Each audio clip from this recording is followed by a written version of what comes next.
It's been a year. As of next session, it will have officially passed a year. Though I think we're going to miss the first week of next year, but that's fine. We'll count it. Tally. We'll celebrate in the off times. I wonder if we'll reach another one. I severely wonder if we'll have to go into week 3. Week 3? Year 3. It's going to take 3 weeks to finish it. Next year's a very short run. You guys just run in and slap the thing out of the sky and win. Your winner. Just space jam it out of the sky. Yeah. Oh, man. Alright, well, all that is taken care of. You have arrived back to the Bastion. Everyone is up and about, doing their dusk things, I suppose. You guys arrived kind of late, from what I remember, as you slept in the catacombs. Yeah. Somehow. Must have been very uncomfortable.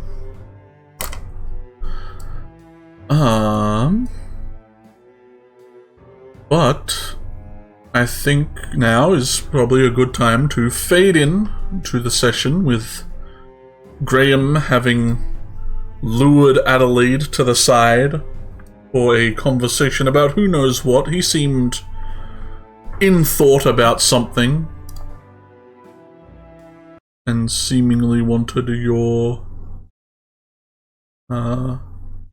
input, your advice. Who knows what he wants, man? Who knows what the man wants? Trying to turn down my music. Will we ever truly know? I don't know. They seem pretty honest. You've asked them and they have answered things. It's proven so many times that we could trust them over and over and over again. What's Graham's real agenda? What's he really up to? What's the man really doing with his life and everything?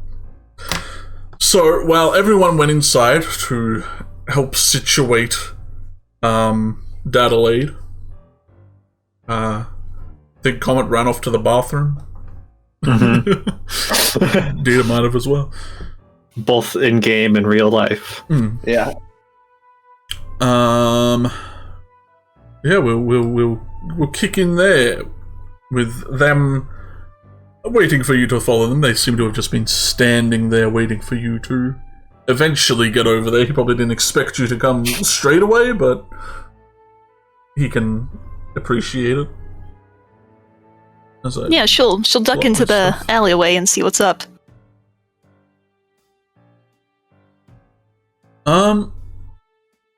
Lex is out, as we can see, right? They're following you. Graham sidles back towards you as I zoom in, and he kind of side-eyes Lex a bit. You probably think he wants to say something about Lex being there, but he kind of shakes the thought away. Adelaide, I'm sure it's been like pulling teeth with me around, but well, with any luck that shouldn't be too much longer. You know, my goal here has been to disrupt the Baronet's plans wherever I could. That's what you've said, yes? Yeah, that's what I've said. My problem here is that was pretty much the last one that I had knowledge of.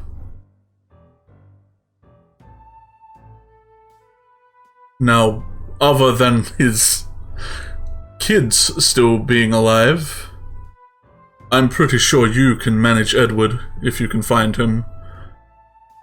And he kind of looks back over at Harvey, who's up with, well, the other youngsters. And you see, they have pistols for some reason, and they're all like learning to fire guns at these little boards.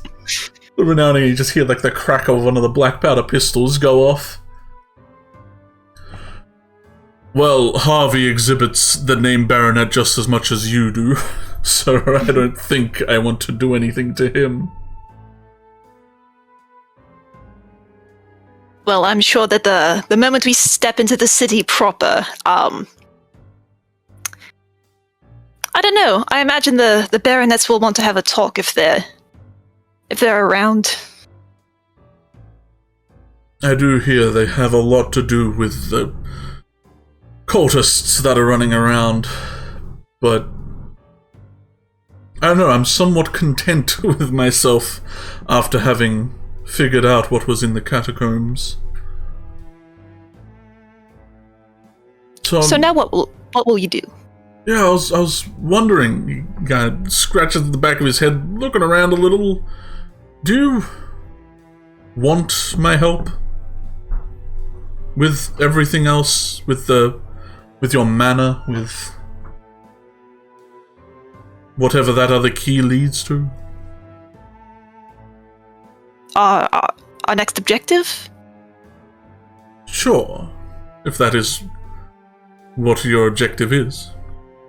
I'd like to help, but I also know not a lot of you trust me, so really, if you give me the word, I'm pretty much okay to just jog on. Catch the next boat out of here.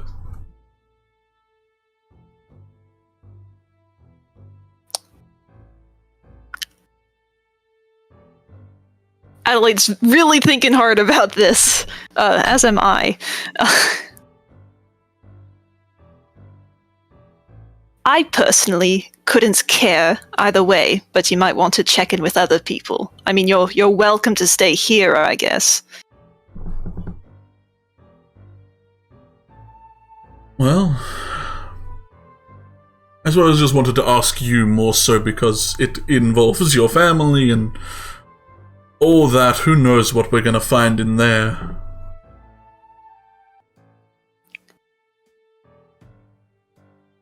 Graham, what you are to me is a loose variable. I just don't understand you, and I don't think I ever will. And I could do without unpredictability right now. He kind of raises an eyebrow, kind of looking at the house behind you. You do know the others you work with, right? Exactly. Fair enough. I mean, there are 3 pirates here. There's all this. There's enough. Shut up, Shane. Silence.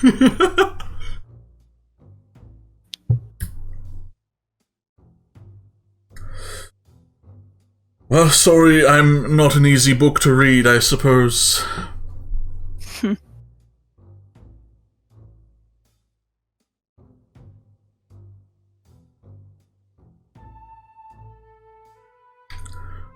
Well, that was all I had, really, on mind. Unless you want to talk about something else.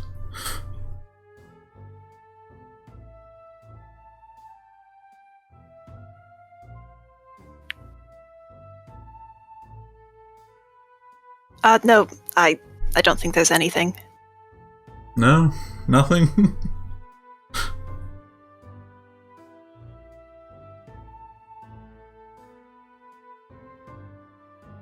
When you were growing up, was your father close to you?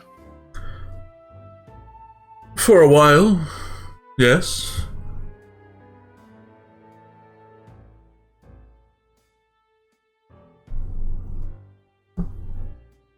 I don't really know how to act right now.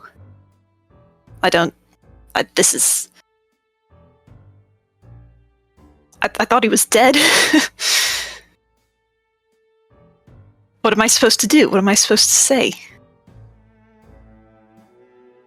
You know, that is a very good question, Adelaide. I wish I knew. He kind of sidles up a bit closer to the wall. Well, you might want to tell him that you missed him. Firstly, communication unheard of. Look, I'm trying to think what I would do in these shoes if my father was somehow alive and I found him in a weird crypt.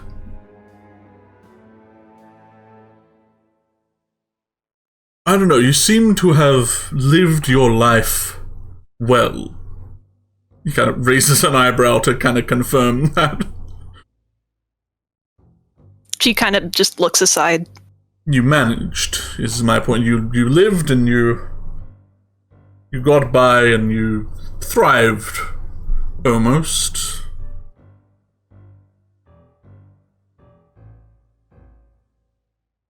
I'm sure. Let's say that.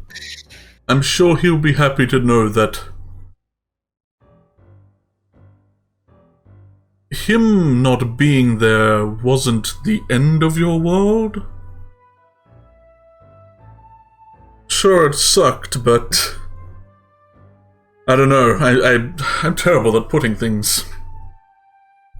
That makes it sound like you didn't need him. That's not what you want to be getting across.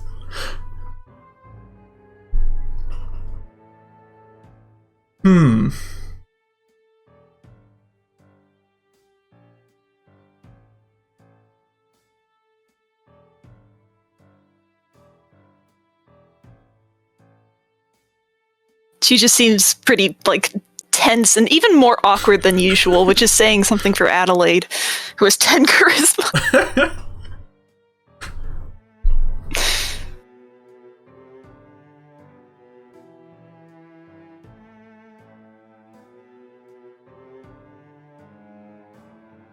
I don't think you could do anything wrong in their eyes. You are an exquisite person. You know a lot of things. You're smart, you're capable. And from a business perspective, everyone can appreciate that. Someone who can take care of their own.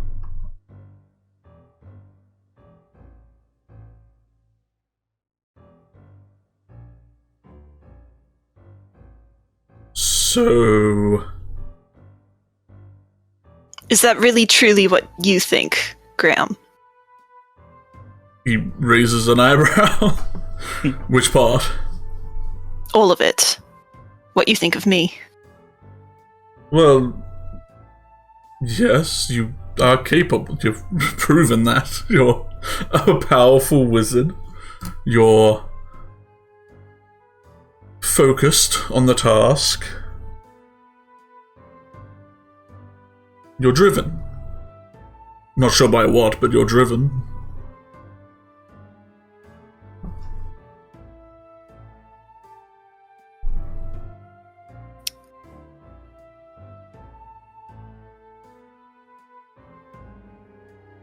She looks like she's trying to say something.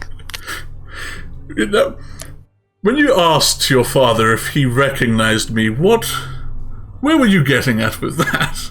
Well, I still think you're a baronet. I get that, but I would have been 8. I would have I how don't would know. he recognize me, Adelaide? I wasn't rocking a beard when I was a small little person running around. Just had to cover my bases. Disprove my suspicions. Don't take it personally. Yet they remain. They do. Alright. Do what you will, Graham. Well... we'll see. I'll check in with the others, see if they want me to step off.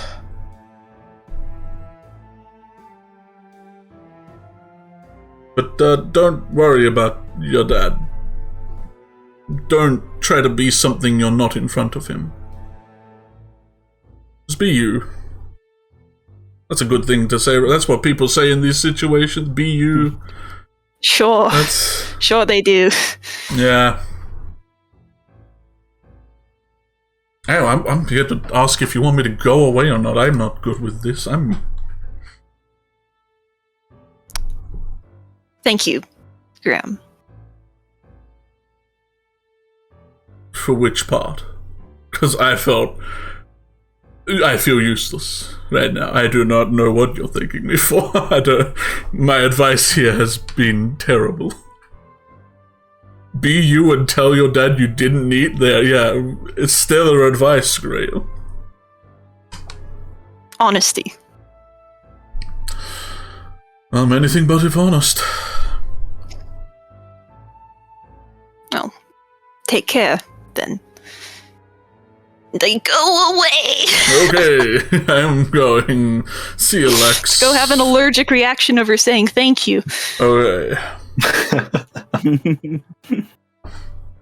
You do take care of her, Lex. Don't let her do weird things. No smoking. They 100% flirting. He doesn't know the definition.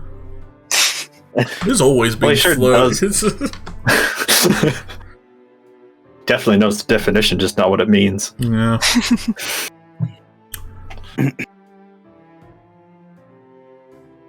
Well, you are now alone in the alleyway. Lex is kind of staring at you in a bit of confusion. I don't think I've seen. Oh, that was painful. Yeah, that was weird. You're right. You look caught off guard a little. Yeah, I am.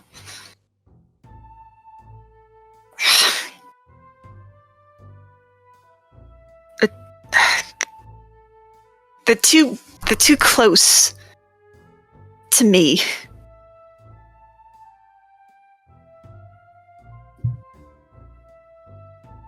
You know what I mean, Lex. I do. I don't. Hasn't been bad getting to know people. That's certainly most I've talked around anyone. And nothing's going wrong. I mean, sure, with the factor that we can't die, so like the going wrong has different connotations here, but I am definitely more happy that others are around than if we were doing this alone. If it was just us in all those situations, I would be screaming very loud. Is it here already? Very, very loud.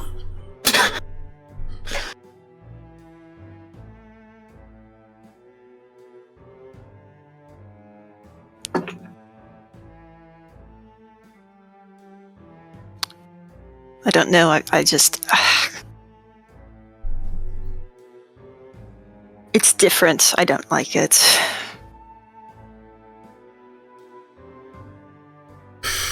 Well, they're gonna meet your dad. I'm going to meet my dad. You're what? Gonna meet your dad? Yeah. So he's not dead. He's not. He was never dead? He was never dead. Well, never dead the first time. These baronets. I can see why Graham hates them if they're locking up fathers in dungeons and doing all that to them.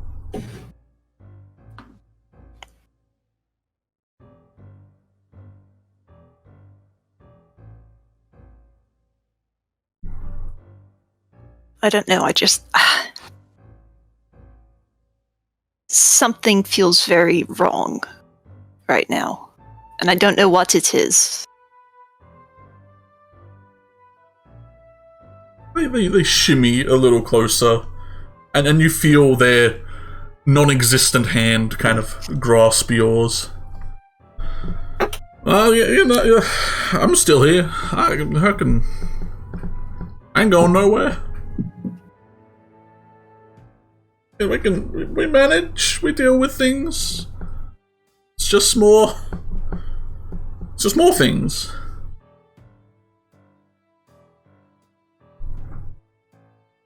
You're right. And she'll smile, very small smile, and like squeeze his hand back. Let's like make sure they're not telling your dad that you're like actually a pirate or something. Like, you know, you're right. We need to go before they poison his mind with lies. You should have seen her out on the open seas. Now, before Adelaide gets back in here, I do want to talk to Papa. Yeah, as they're outside, the whole scene kind of like rewinds, and we get the camera follow inside rather than following Adelaide and Graham. With Comet having just ran into the bathroom. Whether we want to know what they're doing in there or not is, I guess, up to Ditter. If they're doing some stuff, we just don't need to know. If they're like having a mental freak out, then that's character stuff. Yeah, it's basically just he was kind of overwhelmed with what was going on in the big room, so he was like, I need to separate myself for a little bit. Healthy. That's it. So, Mr. Ilmaris, I'll just like walk over to him as I'm like trying to make some dough for dinner. What was Adelaide like as a little girl? I'll just like sit on the table next to him. He was seeming to be setting up this board for some kind of mental game. But he looks at you as you continue to knead dough in midair as your power posing on the table. What was Adelaide like as a little girl? Yeah. Astute. She was reading all the books in the library. She was like a smile kind of crawls across his face as he starts thinking about his daughter. Oh, she was a ray of sunshine in a bleak, bleak world.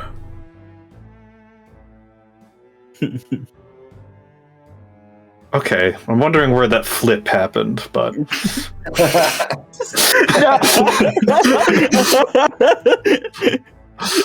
Oh no. What was your daughter like? Oh, she was so sweet. Well, she's a bitch now when that happened. That's weird. I don't see it.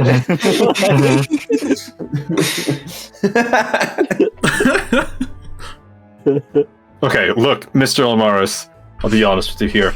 I am an older brother in my family, and I'm just looking for something to tease her, because she's been such a goddamn brick wall. He kind of sits back a little and starts playing with his mustache, very, very quizzically. Adelaide, what is something that would have driven younger, like 8-year-old Adelaide insane?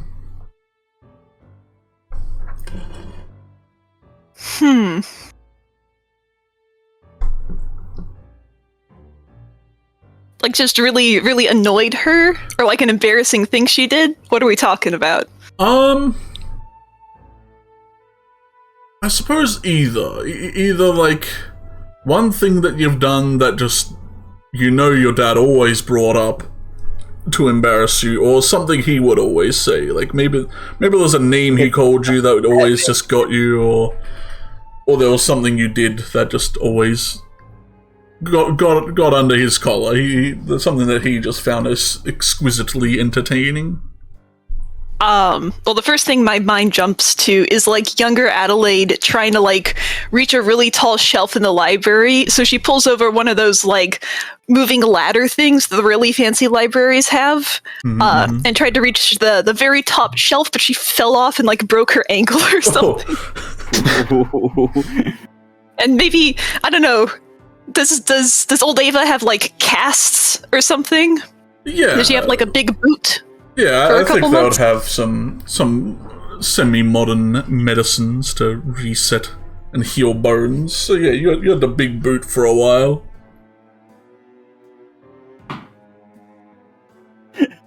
Haha, you broke your bone. Yeah. You're breakable. Haha, Or you maybe break your like bone. maybe for the next couple months, like whenever she was going to the library, he could always hear her like step clomp, step clomp, step clomp. And maybe he would be like, "Are you there, Adelaide?" And she would just say, "Yeah." Yeah, he kind of smiles and mentions just whenever she walks in, just say you heard her coming. You knew she was arriving right around the corner. I also just take a moment and like lift a flower-covered hand up to his like chin and look over towards Ra and just go, "She is a pirate. She has a peg leg." Oh no, Ra, Saying it all. you were right. Oh, It'll sometimes takes a while for it to sink in, but she's one of us and she knows it. Thank you for your time, Mr. Elmaris. I'm going to go torture her with this information now. Well, when she comes back. And I'll go back over and make like deer meat dumplings. oh. Venison? Mm-hmm. Mm-hmm. Mm. Venison dumpling. I do want to talk to Raw privately at some point. I don't know if now would be a good time to do that. I think right after Silas talks to, or is like leaving to go do the venison, I think Ra wants to just make some small talk first with Antoine here, since she has a moment to do that. So she's gonna say, so Mr. Ilmaris is your name? they nod. You're a wizard of, I guess, some reputation. Well, I was. Well, you're here, so you still are, right? Well, the some reputation might be somewhat lost now. Sure. I just wanted to ask, what did you study? What was your specialty in magic? They kind of sit back and like look up into the air, almost kind of pondering. Well, I got rid of most of it, so they couldn't use it, but being the king's wizard, it was required that I learn all the fields, so I knew everything about, well, everything from enchantments to necromancy. Didn't use it all, of course, but you had to know it. I knew it. Not sure what I've kept now, but I did like the evocation school. That was my preferred. Don't we? Excuse me, my voice was really weird for a second there. Yeah, don't we all, though? Fire and lightning and stuff. Your daughter is very skilled with evocation magic, I've noticed. He nods and kind of gives a wide smile. All that enchantment and enthrallment, it doesn't sit well with me. It doesn't. Well, obviously, since that's what they tried on me for 20 years, but even before that, it was unsavory. Skullduggery. It was not the cleanest of magic. Yeah, I've never been a big fan of that. I've been the victim of spells that target a person's willpower, and yeah, I don't like it. I'm much more, instead of spells that affect other people, I kind of like using spells that are just helpful for myself and my crew, or I guess my allies. I always find that those are more useful, in my opinion. They nod. I find, you can heal from many wounds, but attacking someone's brain that's just... It's not good. Yeah. Yeah, I don't like it. I understand, it can go both ways. I think, like, hold on. My mouse wasn't reacting for a sec. Is Comet in the room with us? No, I'm in the bathroom. Yeah. Okay. You can write back at any time you want, but Yeah. for now, yeah. If you need me to come back, I can be back. But No, I just wanted to know where he was at the moment. And I say, Comet uses, like divine magic or something, and he has mind-affecting spells, but they're always helpful and never hurtful, I've noticed. I've never seen him use a spell like that to harm somebody. Yeah, he does. He seems to nod. And I kind of rub at his chin.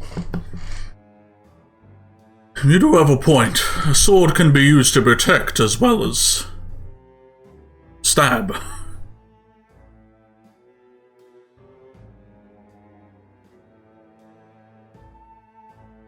So, how old was Adelaide when you were taken? Sorry if this is a sore subject. It's been something on my mind. He thinks for a moment. If what you all said back there is true, then probably. How old were you?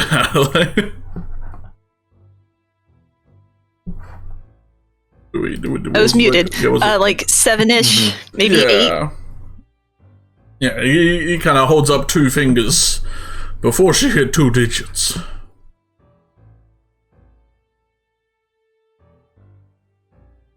She thought you were dead this whole time.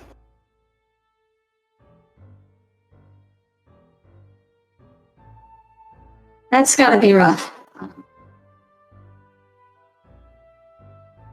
But it's also gotta be really nice to see her again. Yeah, he looked a little somber, but mentioning that, he does nod quickly. The amount of things they've told me when I was down there was, well, that they had captured her as well and done just about what they did to me to her, and... Well, I'm not sure what I believed in the end, but... This I can believe.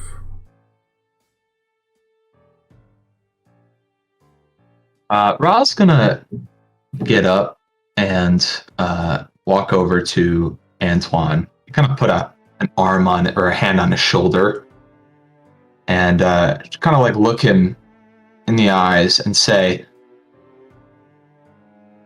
I think it's really fantastic that you are still alive and that your feelings for your daughter haven't changed. And I hope that when we deal with this big blue egg in the sky, you and Adelaide will have time to reconnect. Yeah, he kind of like reaches up and puts his hand on yours, and he lets out, well, doesn't let out, he shows a very, like, just a very calm smile. A very appreciative expression. and I don't keep my hand there forever. I do let go and kind of. I think I'm gonna make to walk towards my room because I'm very tired. Yeah. So if Watson wants to come catch up with me, this would be a good moment for that. Y'all, I'll sort of follow, and maybe like meet Raw outside. Yeah. Her door. Raw, is there a chance that I could speak to you about a pressing matter? I guess it's not so pressing, but something that I'd like to discuss with you. Absolutely. Yeah, of course. Do you want to go in your room and just sit?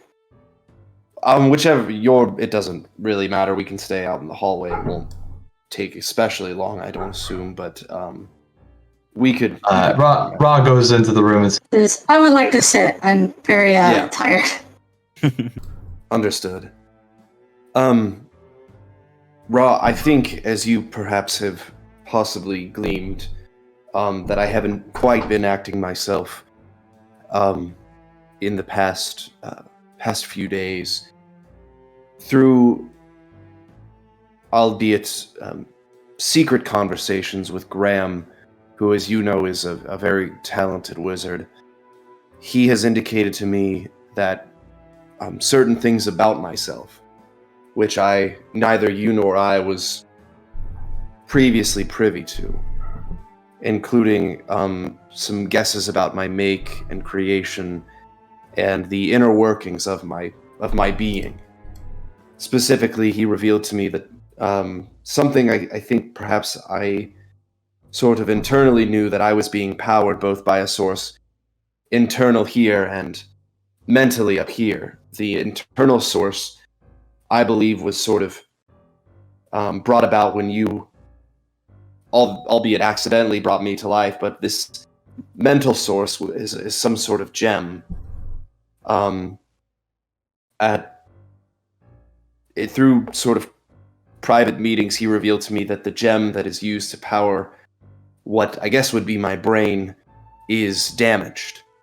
And he and I theorized that might be the reason for my missing memories.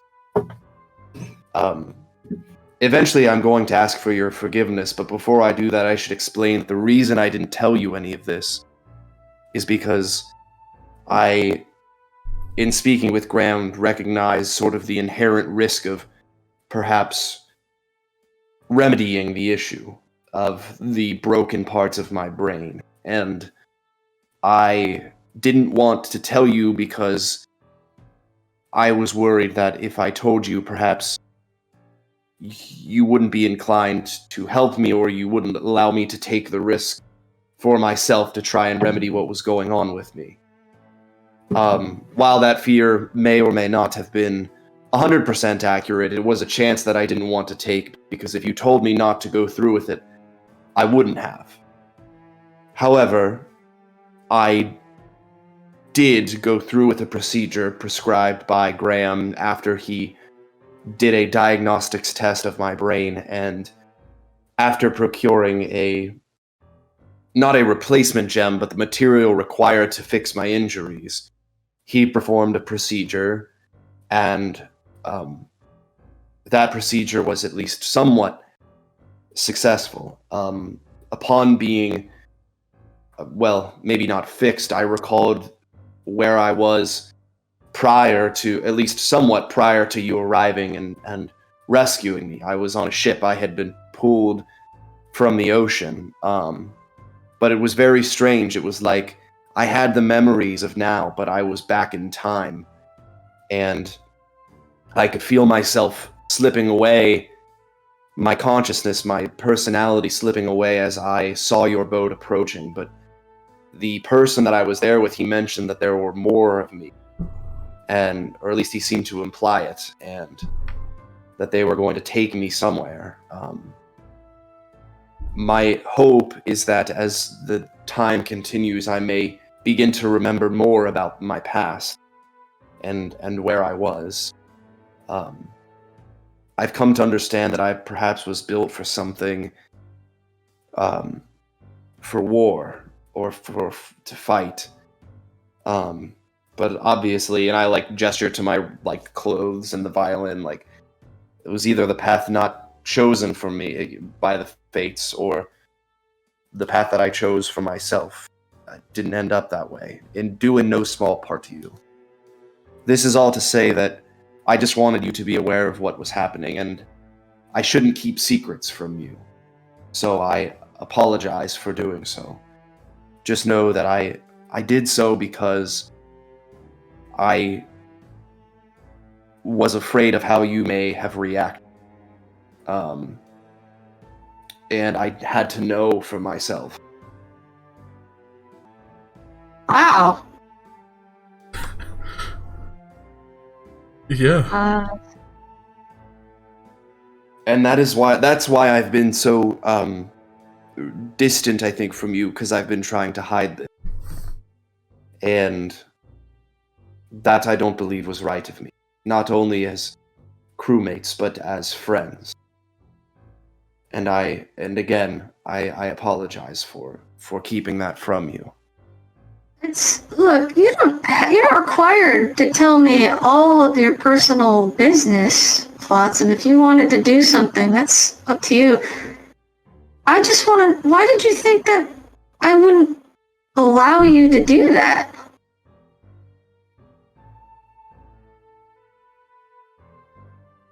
I understood in my mind that there was a great risk, and perhaps this procedure could have killed me. This isn't something Graham was not able to ensure to me, and I had no reason to think that this procedure wouldn't end in either my death or the complete absolution of my personality and my absolute being. Two things that I know would have caused you great pain. And because the risk was unknown, I presumed that you would not have allowed me to go through with the procedure. In my mind, the risk was worth taking because I somewhat irrationally believed that having my memories back would be worth it. My fear was that if I portrayed that risk to you, you would have told me it wouldn't have been wise to go through with the procedure. Had you have told me of that, I would not have gone through it. And I wanted to go through with it.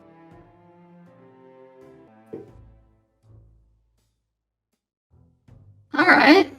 Well,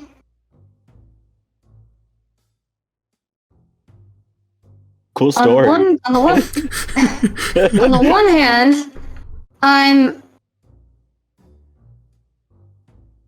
glad that you at least told me at some point now about it.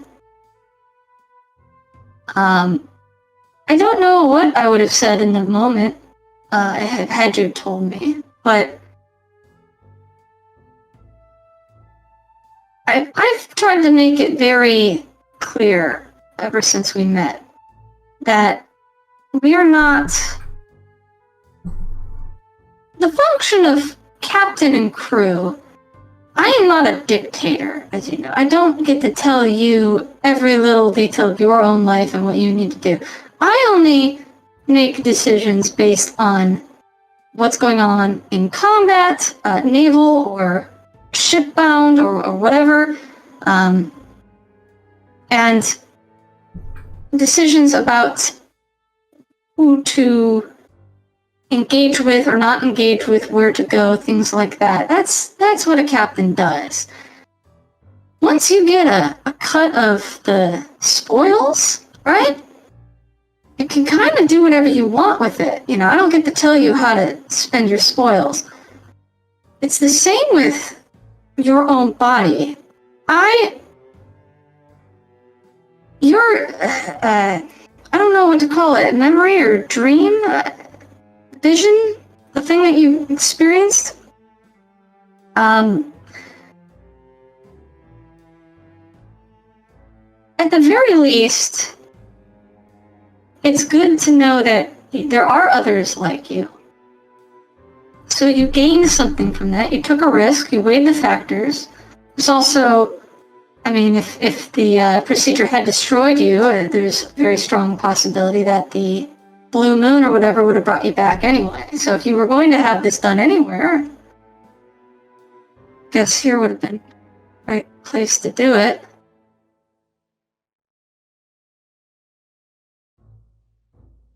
If you're asking my forgiveness, you have it.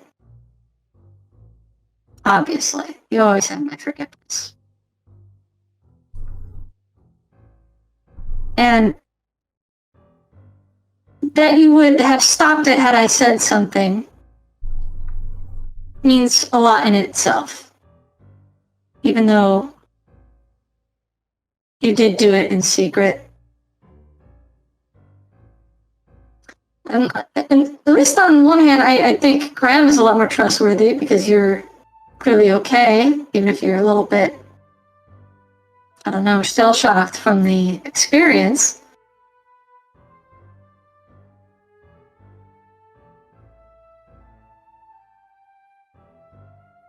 we're cool. If that is the case, may I confess something else to you, Ra? Sure. You mentioned that the blue moon might have brought me back if this procedure were not to have gone as planned. Earlier, you had asked our friends what they saw when they had died, and we all, including myself, had indicated that we had been brought into a place and saw a woman, and it seems as though for Comet and Silas, they had sort of a similar experience. I was lying when I said that that was my experience. When I died, I didn't go to some lake or watery place where there was a woman there to speak to. When I died, I was brought to sort of a strange fractal crystalline plane, and there was nobody there. And I had nothing to do but sit and play my music alone. And that's all it was. It was just pure solitude. The only thing else that was there with me was the voice of that creature taunting me. And I get the sense that where I was sent may indicate to me that if I were to die, it wouldn't have been like the rest of you. I say that because, one, I do with you about what happened, but I don't want my friends to I don't want our friends to think that perhaps I might bear a greater risk of death than the rest of them, and hence I lied about where I was. Part of me, well, you can look at me, Ra. I know that I'm different than the rest of you. I know that. What? No. But to the greatest extent possible, I would like to be like the rest of you. I will try not to do that through lying or subterfuge, but part of me wishes that I was like the rest of you. To hear Antoine speak of the memories of his daughter, to hear you tell the stories of what life was like back on the ships that you were raised with, Silas's sister and his family long ago, although removed, Comet and his sister, these aren't experiences that I have. It's all lost to me. And I can tell how important all of those experiences are to all of you. And I don't have them. Flotsam. You remember what I told you about my early childhood? See, Yes. I wasn't like Adelaide. I didn't have loving parents. I had parents that tolerated me until the village I lived in decided that I was a demon and then cast me to sea. My parents were the ones that pushed the raft that carried me away. They did it to protect themselves because they didn't love me. And I don't know, I can't speak on what Adelaide experienced after her father disappeared and what her life was like after that point, but she was around the same age as me, oddly enough, when this thing happened. And what I found was family. I didn't get to grow up with loving parents. I found people that became a kind of surrogate for me. They met, as I told you, Palia, who was like a mom. She was the quartermaster of the Void Mob, but she was like my mom. I don't know if I ever mentioned him, but there was a half-orc, not unlike Viridian, named Tog. And Tog was kind of like my dad in a way. He looked out for me. He was just a common pirate. He didn't have any status, but a seniority. Tog died less than a year ago in a naval ambush. It's the reason I left the Void Maw. And you can see actually Ra is like, she's like clenching her chair a little bit, like this seems to be hard for her to talk about and something that she has not really addressed with you at all. You've mentioned Tog to me before, but I don't think I don't know if I knew that specific. I don't think she told you about his death or anything like that. No. I have Tog written down on my stuff, so I know you talked to me about Tog. Yeah. But she's like kind of, her eyes are a bit like squirrely, and she's like trying to find the words to say this, but she goes,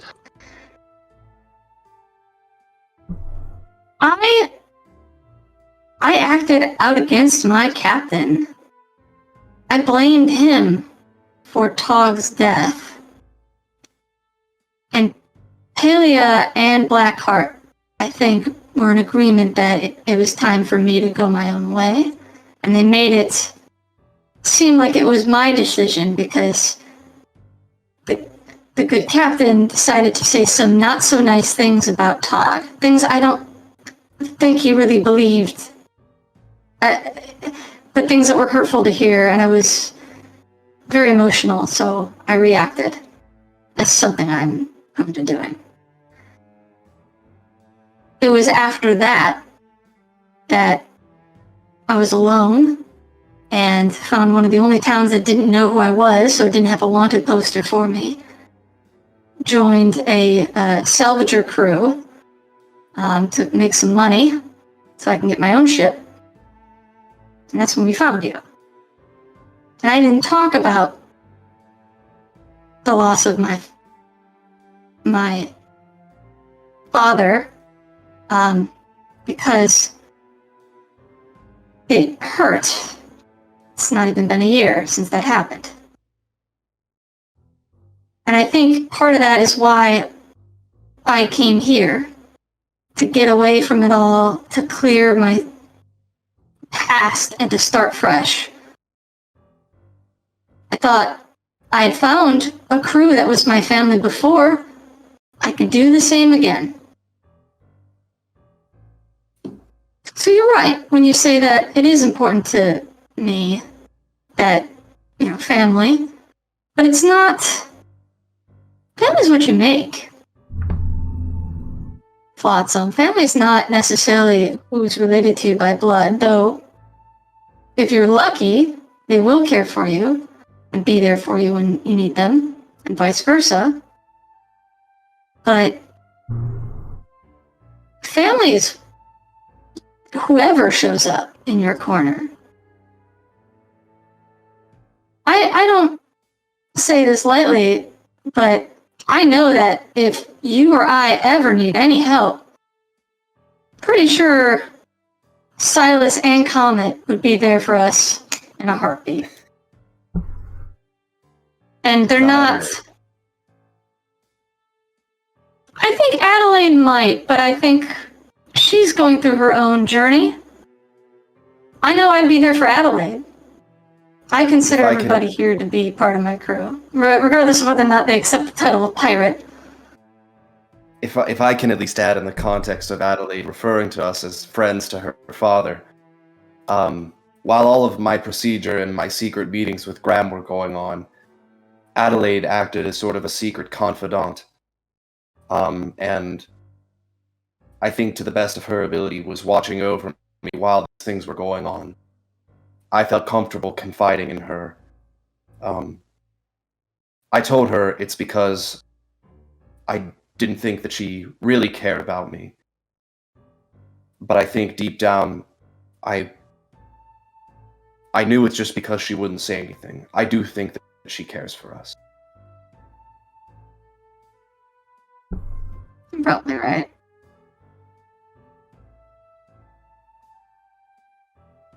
I guess all I wanted to say was that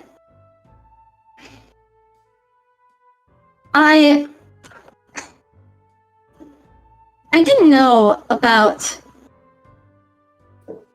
in your vision or your memory. You said that they knew of others like you. When I was on the vessel, the salvaging vessel, I heard nothing of this. And had I known that that was something, I would not have done things the way that I did. Because I think ultimately, if that's true, and there were others like you, and you were not bound to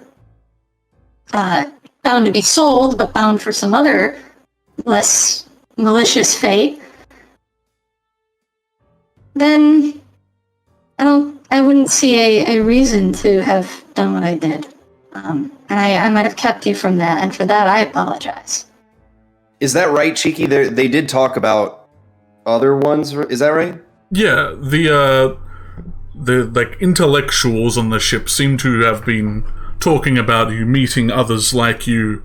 They probably wouldn't have told anyone else on the ship really about that, since they were just hired hands to move shit around. So it is highly likely that Ra never heard a thing about it, because why would they tell anyone else? You know, right, fair. You guys are getting paid, so it doesn't matter what we're doing with them. Ra, I'm happy that I'm here. If my forgiveness is what you want, then of course you have it.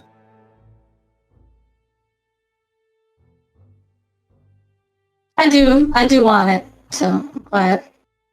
Then you have it. Unless there's anything else that should be said, I want to allow you to get your rest. But I'm glad that we had this conversation. I'm gonna cut you off, and Ra hugs you. I'll give Or you can finish your sentence. Yeah. I'll give Ra a hug back. Just a small end of year session, guys. Nothing big, nothing huge. God, I'm dying out of here. After I give Ra a hug, I'm gonna go to the door, and then I'm gonna say, before, as I said, when I thought that, well, there was a possibility. Anyway, I wrote you this letter, and I gave it to Graham should things have gone south.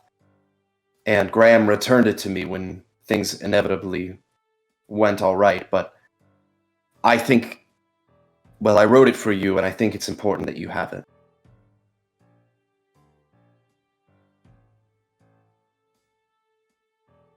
And I'll hand Ra the letter.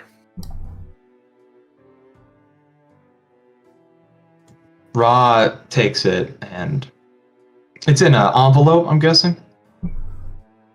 No, it's not in an envelope. It's literally just written. Okay, it's probably just folded. Okay. Yeah. She nods, says, Thank you. and doesn't read it. Puts it in her coat breast pocket, which has its own little flap, so it's secure. And she says, I'll read it later. Understood. And then I will walk out of the room and go back downstairs. Alright. I think at that time, Shane, if there is, sorry, I don't mean to say this, I don't mean to interrupt. If there is ever a time that you want to read it, I did actually write something out, and I would be happy to either send it to you, or I can read it on stream if that would make sense for that. Thematically, I'm happy to do either. But just let me know if you if you're gonna wait. I'm gonna wait. Ra doesn't want to read it right now. She's already good with where they're at, and there's probably something very emotional in this letter, and she's like, I'm too tired, and we're about to enter the city. I don't want to have to be grappling with too many emotions. I'm gonna wait until I'm ready to read this, but I'm gonna keep it safe. That's fine. Keep it secret. Keep it safe. Also, this means that anybody watching, stay tuned to figure out what the letter said. Yeah, what the letter say? It's got a big heart stamp on it. Mhm. I wonder. Pink. Whose lipstick is this? He has lips. Graham, I need you to kiss this one.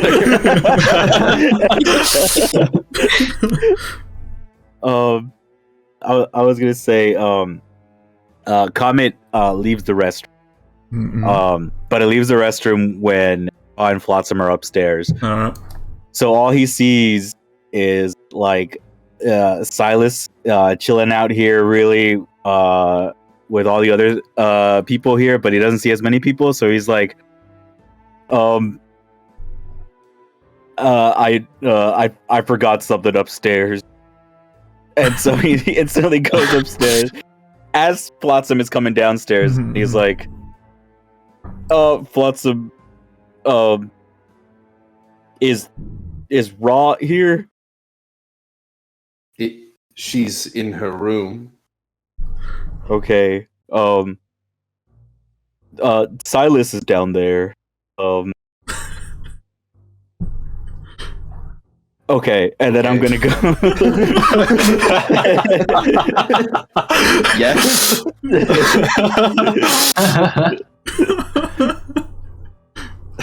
Where are you going? Wait, where are you going? Do you want me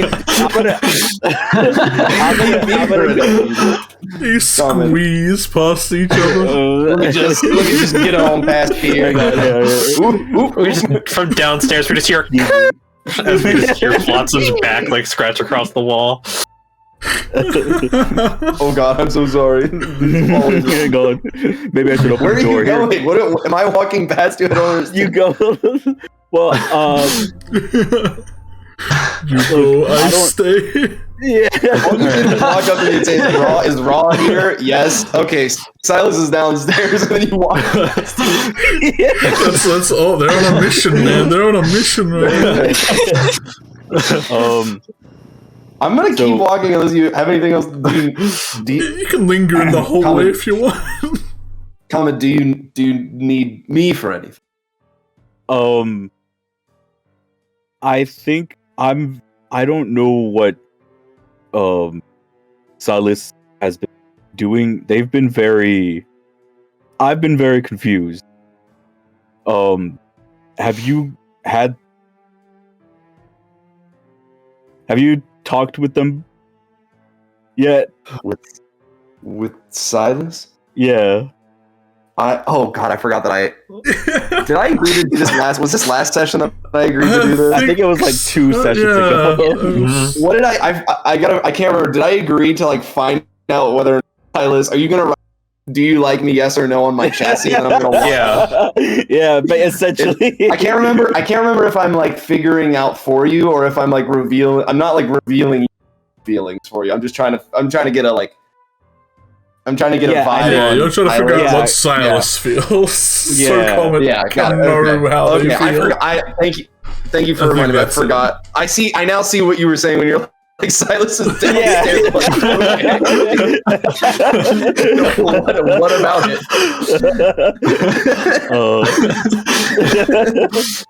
So, is there anybody in the group that you have a crush on? Without context, I see how that's like really. Just Silas is downstairs. It's like. Also, I did want to say thank you for helping me, or helping everybody that needed it to heal last time.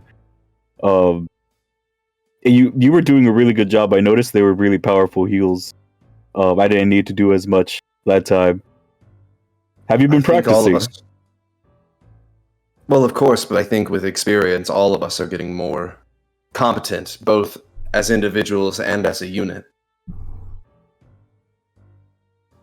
We've been in several life-threatening situations with one another at this point. Yeah. I mean, it might sound ungrateful, but it's been fun so far. To an extent, I would agree with you. This has been a hoot. Yeah. I mean, I've gotten to know a lot more people than I used to. We're all happy for that. All right. I think I gotta go find Raw. I'll see you later. See you later. And then I'll go downstairs. Okay. Flotsam, perfect. Come here. Talk to the robot session.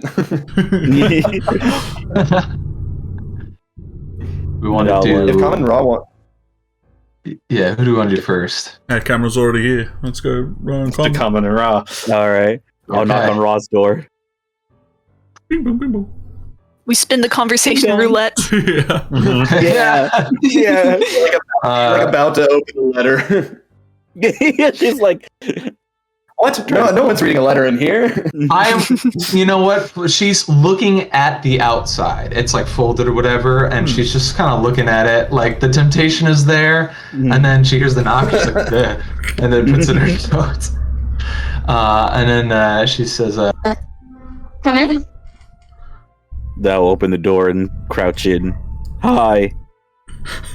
Hey, Comet, what's up? Take a seat. All right. I'll sit over here on the floor, probably. Run downstairs, just hears like a Boom. Like dust. I know we were talking about this last time, but I feel like I couldn't really give you a better explanation. I wanted to say I'm sorry that you had to feel my sadness when I used that spell on you.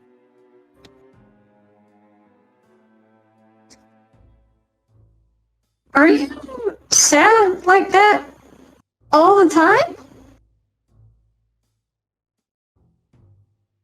That's a complicated question. I think yes and no. It's not the only thing it's not what I'm feeling all the time, every day. I was surprised when you grew the markings that I have as well. What? I point to the stripes on my cheek. I have those? You had those when I used the spell, yeah. Oh, I didn't know that. When I found out that Gem was gone, it was such a crushing blow to me. I think I cried for so long. My tears they burned, they stung, and I kept crying until I couldn't anymore. But these stripes, they're scars. My tears burned me so deep that it never went away. And my tears are a little different. I don't know if your tears burn, but I haven't met anyone else who does too. Yes, kind of, but not.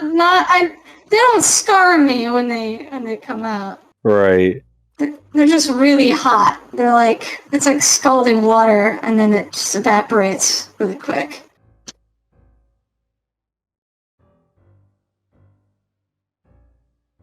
So Holy shit! Oh, Sorry. I'm just. This is really. Do you need a hug? I've been giving a lot of hug. I'll take a hug if you want. I give him a hug. I'm in a hugging mood right now, and Ra will give Comet a hug. And she'll say, I know what it's like to lose someone important to you. And you said you cried a long time. I think you grieved in a very healthy way. And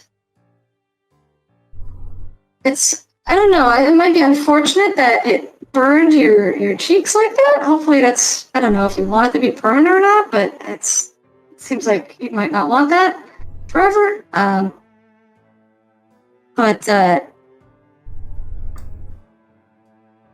sadness is an emotion that I don't really like to feel.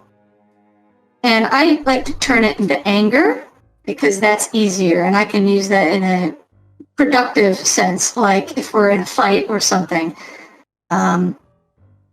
Additionally, when you're on the high seas, if you're crying, no one really respects you as a captain, so you kind of have to push those feelings down. But there's water all around you. Why would water out of your eyes make you any worse? It's not the most healthy environment. People, when they look at a leader in the sense of like someone leading them into battle and stuff, they want to see that person not crying and they want to see them have it all together, even in the face of things that are actually very painful. That doesn't mean I don't cry. It just means that I hold it until I'm in private. Because if you're openly weeping in front of your crew, then they question whether or not you're strong enough to lead them through trials and tribulations, like fighting the Navy or a sea monster or something like that. There's a lot of dangerous things out there, and people want to make sure that whoever's leading them doesn't openly cry. But what I'm trying to say is that I don't think that works in every situation. And I think that you shouldn't apologize to me that I felt your sadness. Well, I wasn't sure if it would have helped. You just said you don't like feeling sad, so I didn't want to make... Sure. Who likes being sad, though? Like, usually it's because you're sad for a reason, so whatever the reason is like not good because it made you sad. So it's always evocative of that feeling, whereas angry, it's complicated. Anger can lead to more destructive things and events if you don't keep a lid on it or control it well. But at the very least, you can use anger.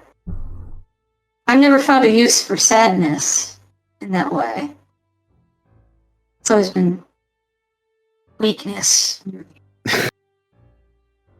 My sadness kind of showed me something odd, though. When that happened, my heart didn't break. It shattered. My heart broke into so many pieces. But that made me realize that each piece had so much potential for something greater. When I met all of you, I think you've each grown a piece on me.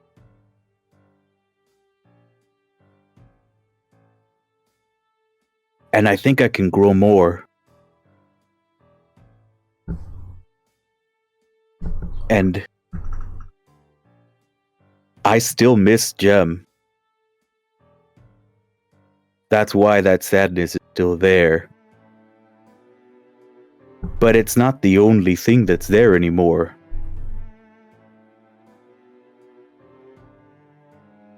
I don't think being sad makes you a sad person. It's just part of you. And I've chosen to earn more part.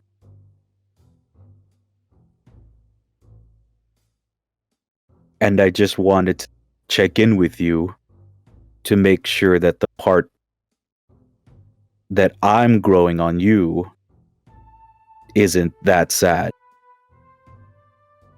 Comet. First of all, thank you. Secondly, I think someone ought to have checked in with you a while ago. Because I think for all the emotional load carrying that you do on your massive back here, Comet, I think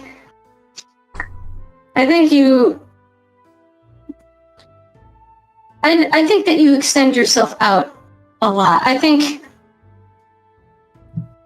Look, I'm not a doctor, a brain doctor, okay? Whatever you call those. I'm sure there's a word out there for that. But... Are there brain doctors? I think Graham, so. apparently, you know? Yeah, I guess so. Yeah. I think that you're trying to...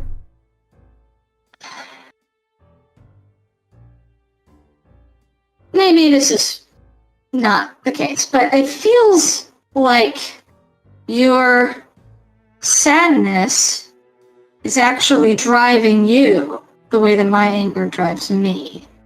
And I think that what it drives you to do is to be that support for others, knowing that I think you needed that. And your support, Jem, when she passed away, that was gone. It was like, correct me if I'm wrong, but it's like having the chair from right under you yanked away and you fall on your ass and you just keep falling and falling and you never know when you're going to be caught. You never know when the crash happens. And it doesn't really. It's just this sort of descending feeling where things just get lower and lower. And you think you'll never be able to sit up again, stand up straight and go on through life, but I think you and I both know your sister would be very proud of you if she saw what you were doing. If she saw the fact that you went headlong into this dangerous area and that you are out here healing people and saving lives and being a hero. Not only that, but being sort of a hero to all of us when we're feeling not good.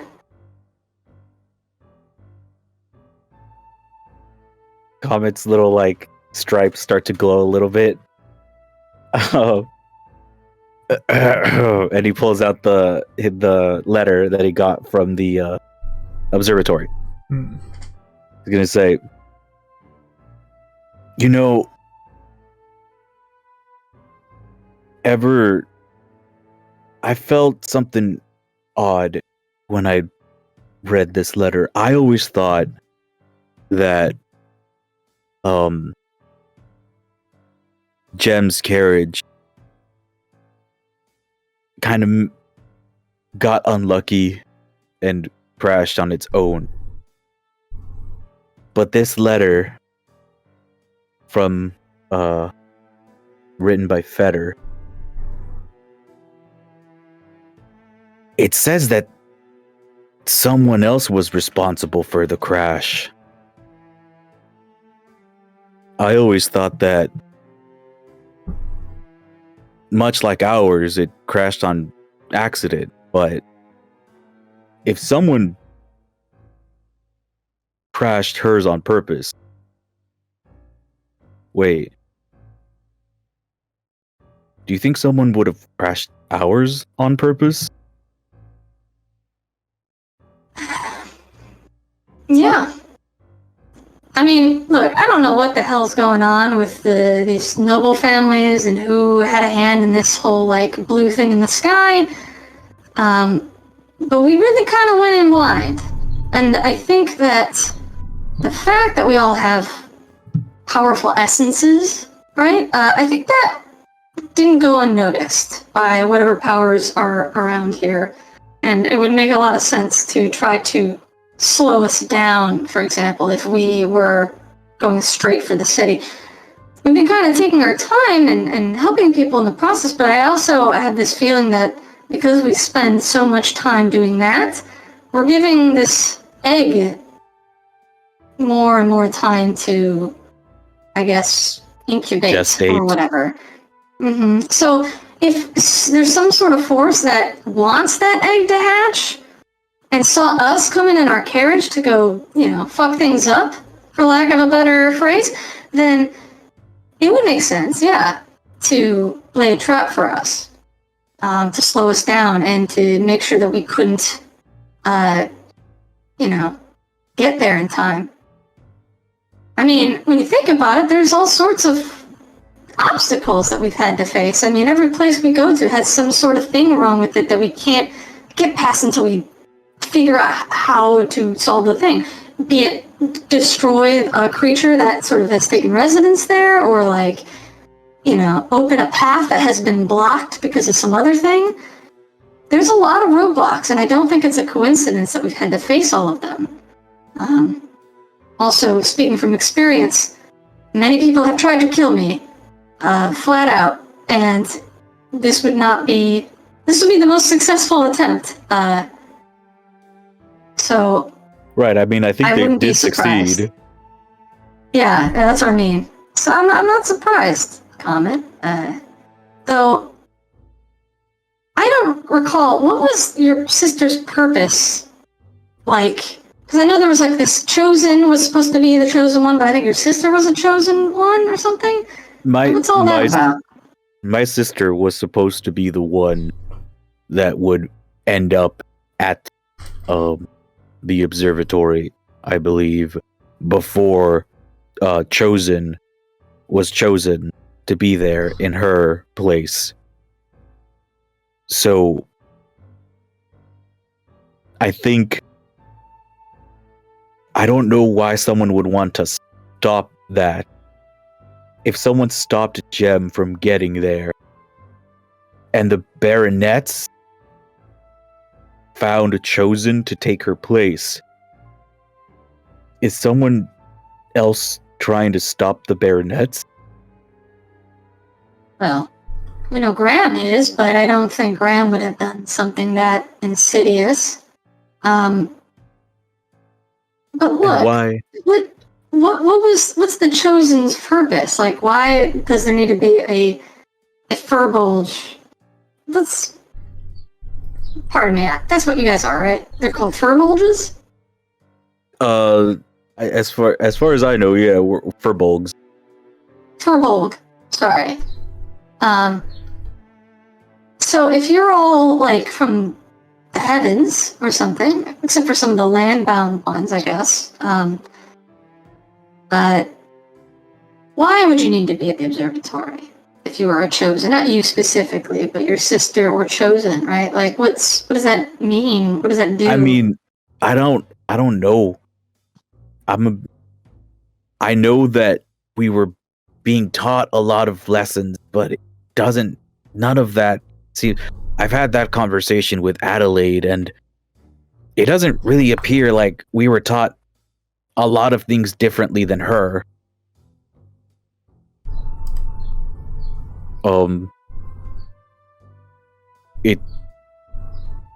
All I know is the smarter of the two, Gem, was chosen to do that.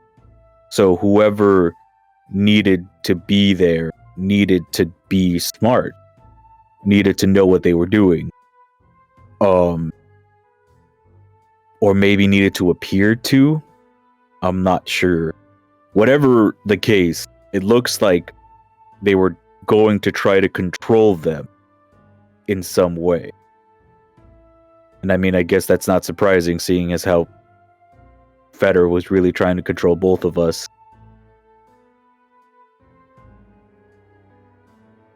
It's difficult because it feels like there are a lot of hands involved, and it's hard to know who's working for another person or who's working independently towards similar goals, perhaps. I think, Right. I'm also a little tired, so maybe this is just my tired brain talking, but I think that we're going to need to be very careful when we head into the city. And I think that we're going to need to be... We draw a lot of attention. I think we might actually have to make an effort to not draw attention when we enter the city, because there are probably a lot of forces who have the answers that we seek, who want us out of the way, perhaps. And the more we forecast our position and our intention, it's like, when the Navy knows where your territory is and they set up blockades in advance, right? It's part of the way that pirates survive is we keep moving. We don't let them know where our movements are leading, where we're going, right? And I think we need to keep that information secret and not share it with people, strangers, even if they seem friendly, because they might just be friendly to then give that information to someone who's not so friendly. Right. Should we, look like other people? I mean, Well, do we draw attention? Do I draw attention? Tommy, you're about 9 feet tall, so yeah, you draw some attention just from your size. But disguises, I don't think, are going to be the way that we would... I don't think that's going to do us much good. I think... So what if I was smaller? And I'm going to cast Disguise Self to make myself appear 3 feet smaller. I'm just going to look like a regular comic, but 3 feet smaller. So 6 feet. How did you learn that spell? Oh, I've always known it. That's not a spell. I can just do it. Would I recognize? I mean, that's a first level wizard spell, Disguise Self. I think they're using it through the Furbolg magic stuff they get from their racial abilities. Yeah. So I think it's less they're I don't think they're casting Furbolg magic direct. I think it's Disguise Self directly the spell. It's just some innate ability, but you could equate it to Disguise Self. I'll sort of kind of look at him and say, How long can you do that for, and how many times a day can you do that? I mean, I can do it if I'm rested, like once.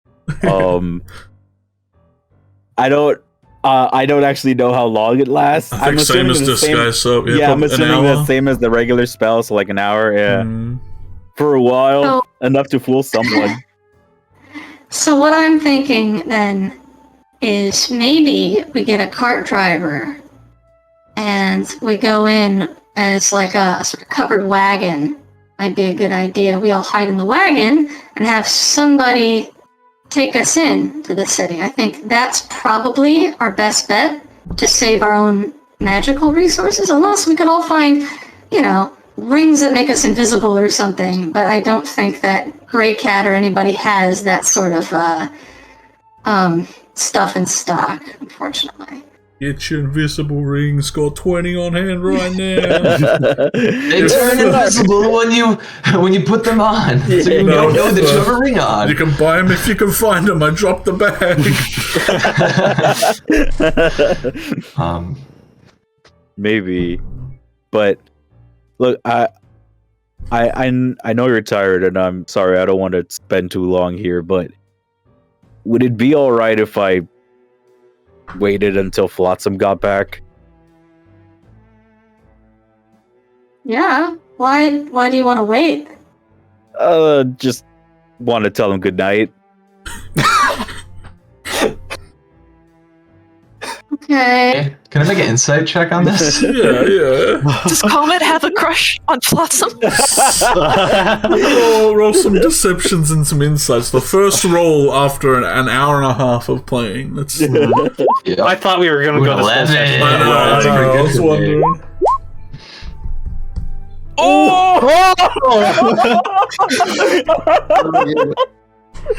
Natural 20. All right. Moly. Incredible lie. It looks like I have a crush on Flotsam. Yeah. What is your? How do you say it? I just, I wanted to wish him a good night. Yeah, just want to wish him good night. I just, I really want to talk with him. I want to make sure he's doing all right. And I heard him leaving it. I thought maybe, like I didn't. I thought maybe I should come and watch him come back. Just the 21 is ticking down so slowly. Lower and lower. How much can I say until it matches the 11? Flotsam told me that he sleeps better when I tell him good night. And you're like, he doesn't sleep, but I guess. Yeah. Ra just kind of looks at you and goes, Well, I mean, I don't know why you'd have to wait to say that to him, but I mean, I think that's really sweet that you want to do that. I'm sure he'll appreciate it.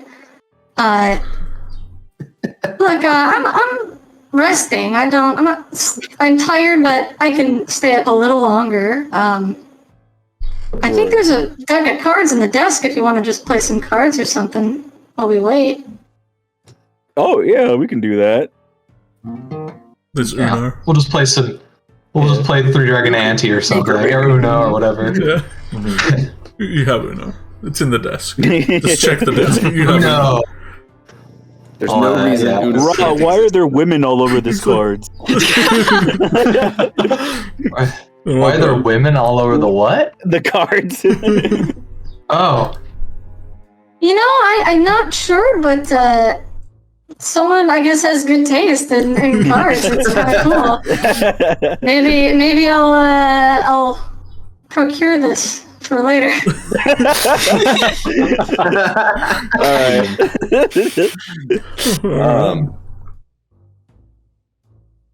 Yeah, you play cards. Well, we once again rewind to Flotsam walking downstairs, which is probably around the same time that Adelaide you would probably be walking in. Yeah. Considering how much What have you all said to my father? Oh, nothing, peg leg. Ooh. Oh. I'm wondering. What does Adelaide have in her inventory that's throwable? You have a couple of books, probably. Did you give Lawrence the new book, or have you just?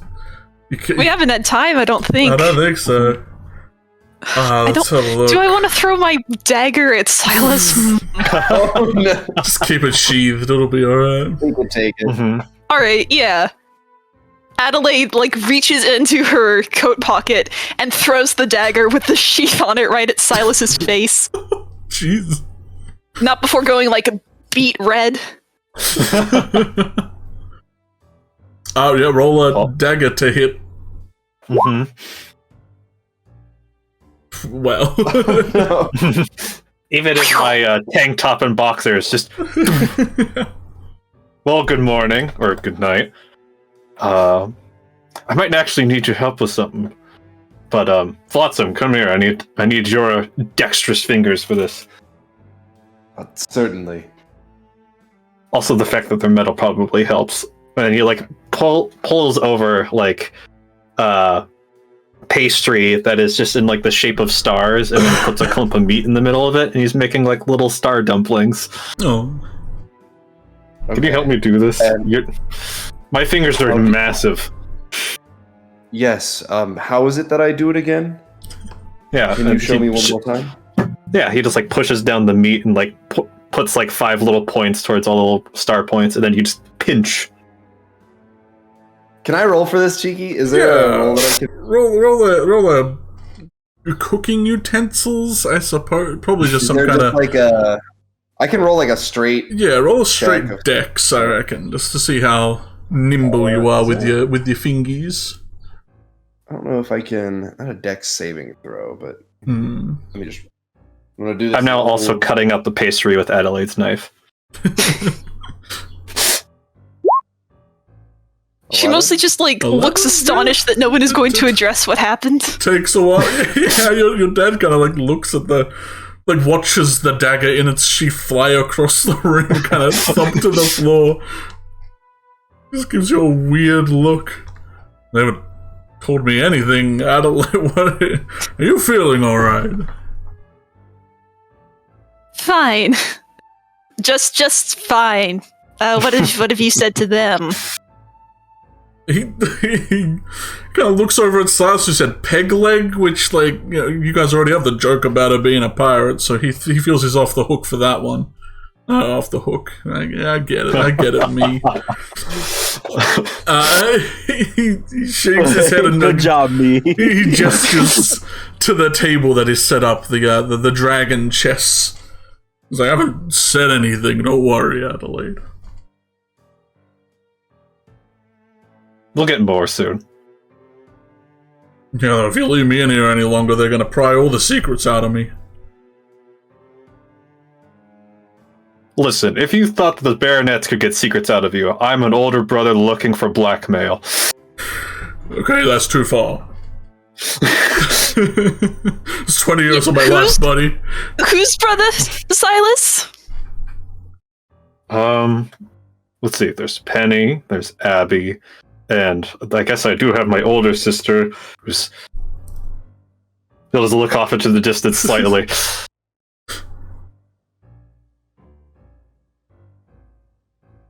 I said I was pretty good for the few years I was with them. She'll awkwardly stomp over to chess time. He gives you a very big smile. Was chess a thing you and your father did a lot? Yeah, let's say it is. He gives you a look as if he's expecting you to probably be a little bit better, considering it's been 20 years. Time to hone my craft. Yeah. Have you been practicing your chess while learning all these magnificent spells, Adelaide? Well, I don't play as often as I used to, and she'll make one move. I don't know how to play chess. It's fun. It also doesn't help that the board is like a checkers board. Yeah, it's a checkers board. Yeah. He fashioned his own pieces. It works.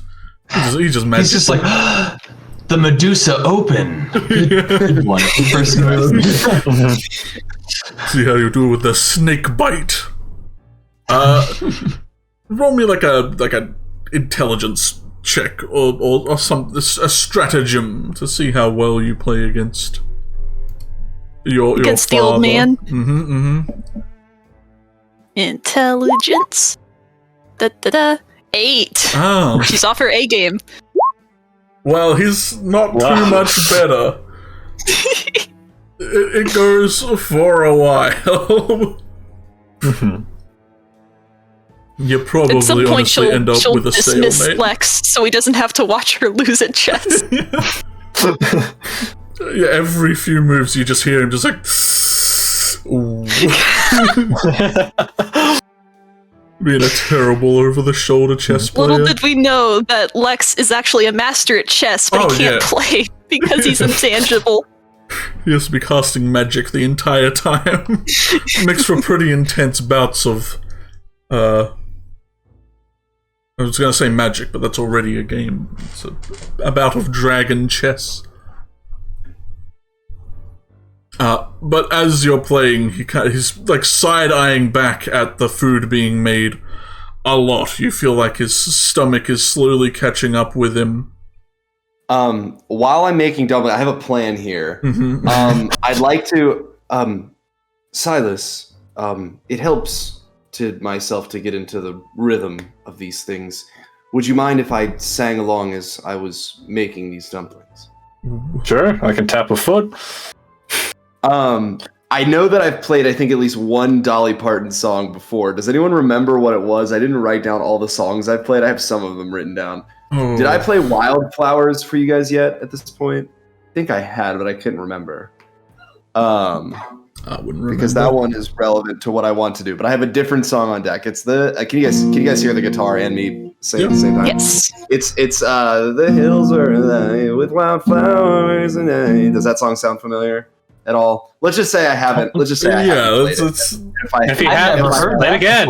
Yeah, do it again. I couldn't.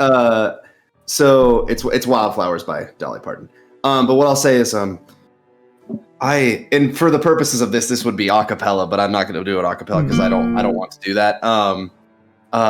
Silas, I'll use whatever magic I have to play to like create a little bit of music. So in lieu of my violin, because my hands are preoccupied, I'll use some sort of magic. I don't know. Can you? I think I have minor illusion. I don't know if you can make just noise with that. Minor illusion will do easy. Cool. Silas, I actually, I thought of, I wrote this song, sort of thinking the melody of it itself, I sort of gathered back from when, we were together in your hometown, before, of course, sort of the nightmare part of it kicked in, but sort of the quaintness of the stories that you've told. And the actual verse I have sort of put to Comet's, some of the things that I find you and Comet have shared in common. And so my hope is that you will like this song. You can hear that?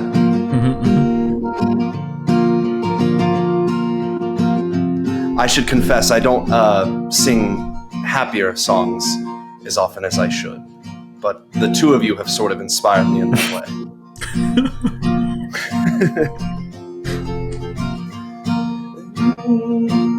The hills were alive with wildflowers, and I was as wild, even wilder than they. For at least I could run.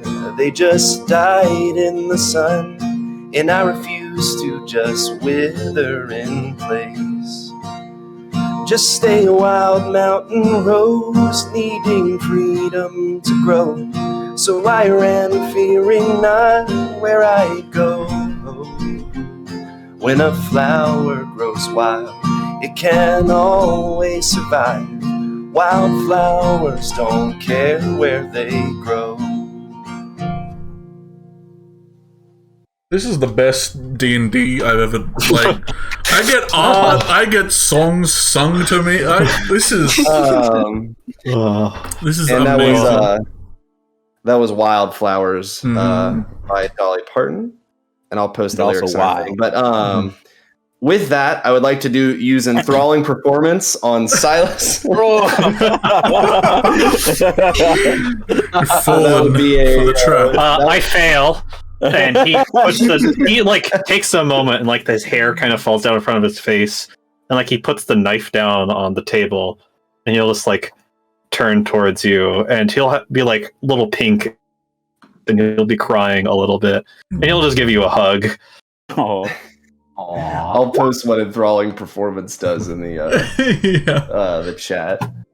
And then so you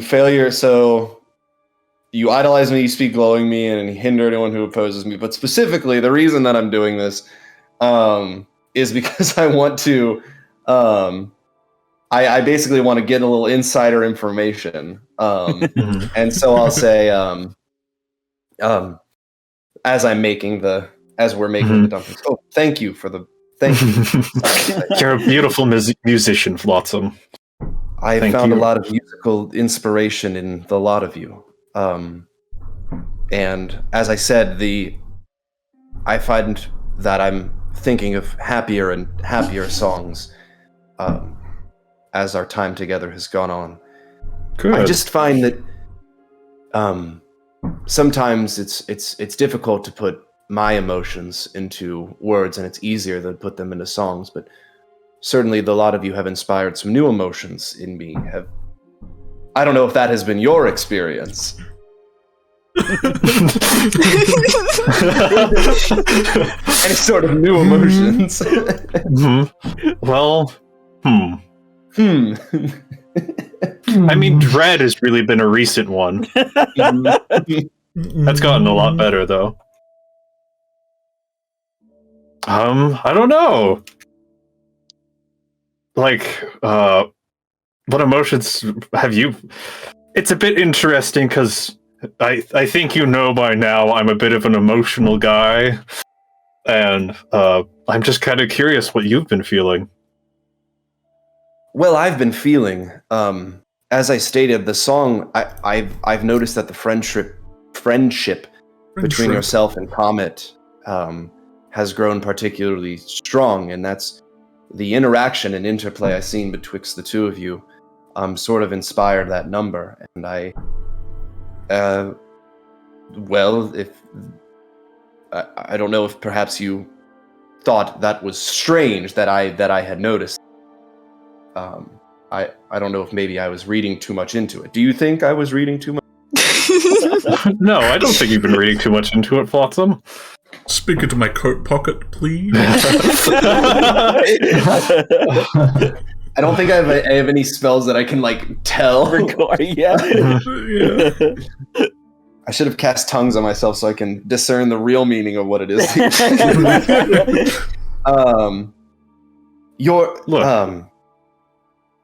Sorry, go ahead. Well, I as I understand it, and I knew I said that I wouldn't do this. I'm not saying this out loud. I'm saying this to you guys. I know that I said I wouldn't do this. I know that it seems to me that Comet cares about you a great deal. Yeah, I'd say he does. He'll turn his head away just slightly and look out the window. It's kind of why I'm doing these, and you'll kind of slide over another few stars over towards you. Oh, these are stars. Yeah. What shape did you think they were? Well, I guess I just didn't note. I didn't note the shape in particular until you mentioned it. It's a gift for Comet, and yeah. I feel a great dealing of emotions towards him and all of you, but romantic attraction towards Comet.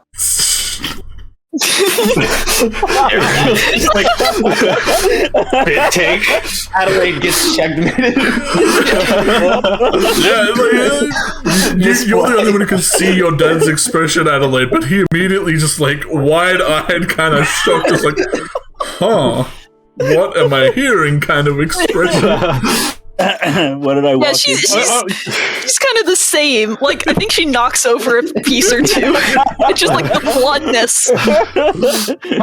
He'll just immediately, I don't know, it's fine. No, it's...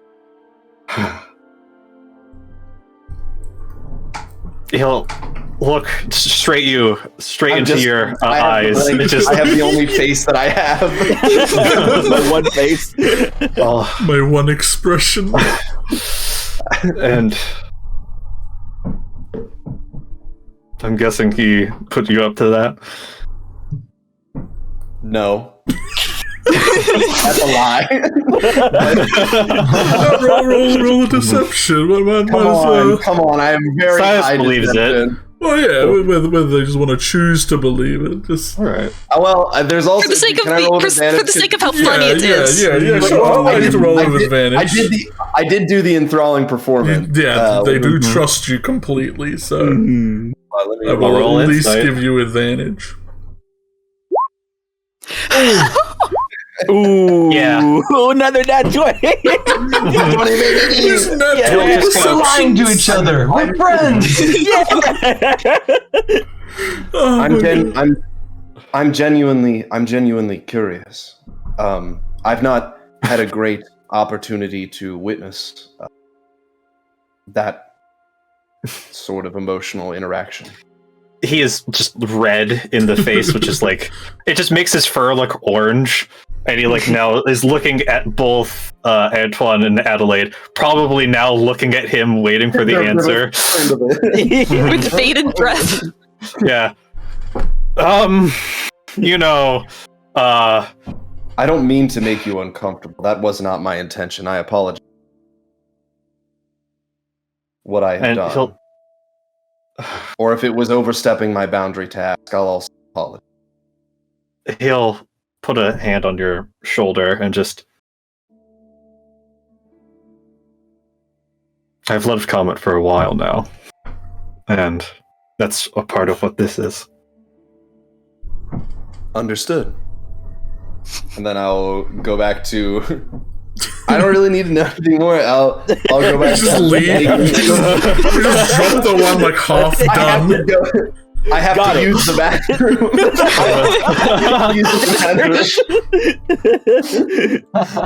The non-existent upstairs bathroom. I know that I've never done this before, but I do have to use the restroom. No, I'll continue to help Silas make the meat buns, the little buns, dumplings. The star dumplings. How does, oh, sorry. Go ahead. Mr. Ilmaris, Adelaide, he is still red and like shaking a little. Can you guys turn things different colors? Yes. Why do you ask? Can you make these 3 purple? He'll slide 3 of like the finished ones. I think I can also do that if minor illusion. It does it indefinitely.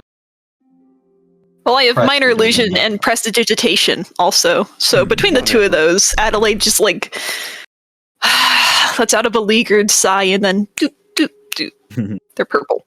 Mm-hmm. Yeah, Antoine goes to do something, but then he like stops seeing you like eagerly reach and start doing the magic, and he watches you cast, well, albeit a cantrip, rather effortlessly. Yeah. Whoa. He seems impressed. Dude, is that a cantrip? Dude, is that a freaking cantrip? I mean, if it's prestidigitation, I think you can also slightly change the flavor of things, so... If you also want to make them slightly make them taste lavender, bad. you can make them taste terrible.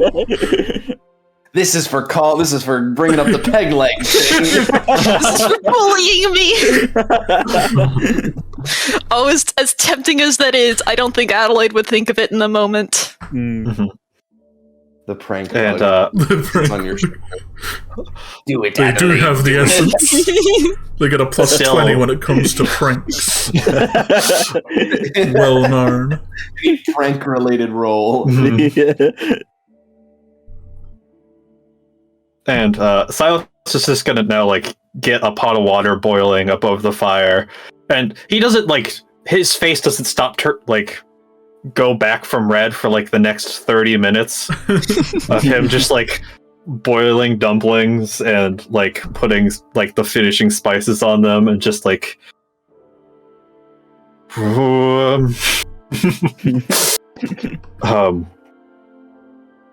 you're good to go, Flotsam. Thank you for helping me make these. Understood. I enjoy your company, Silas. Thank you for sharing. You're always good at asking the, and he'll kind of cover half of his face, the emotional, hard-hitting questions.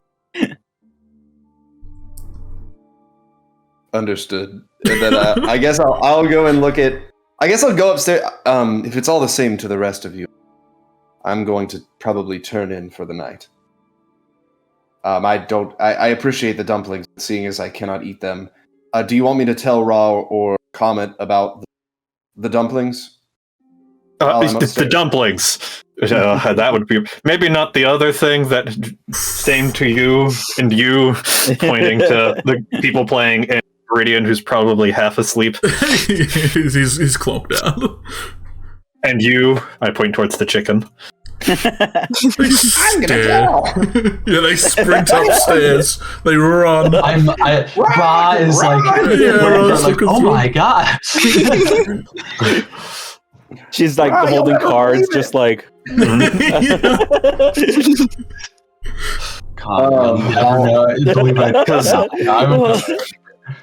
Before Flotsam leaves, like as he's turning away, Adelaide is going to try to make eye contact with just like the most quizzical expression she can manage, both quizzical and like exasperated, just like eyebrows twitching, like.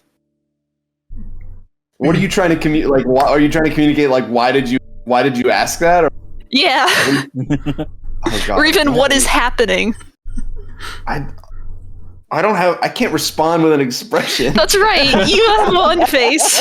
I got the one face. I'm looking through my spells. The old one face. Old lots of one face. I can't.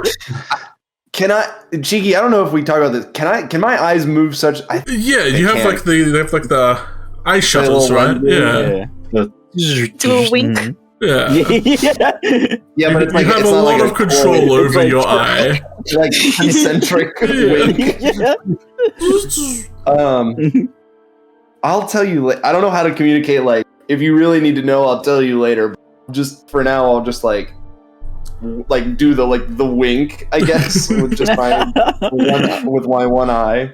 But it's slower than it's like. You see, Antoine is looking at you with the exact same expression as Adelaide. Like, it's uncanny how identical their expressions are. But he looks more happy than like pure shock or like he's got a smile at least. But the eyebrows are doing the same thing. Everyone's doing the eyebrows. Mm-hmm. I'll do like a shrug shoulders and then shrugs at camera. Yeah. Who else but Flotsam?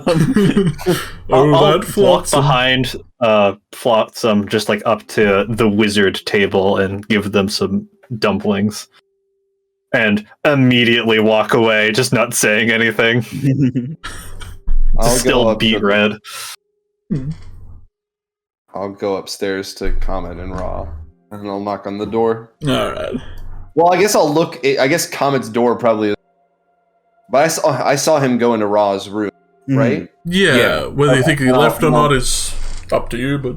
I did say I'd tell both of them, so I'll just go into...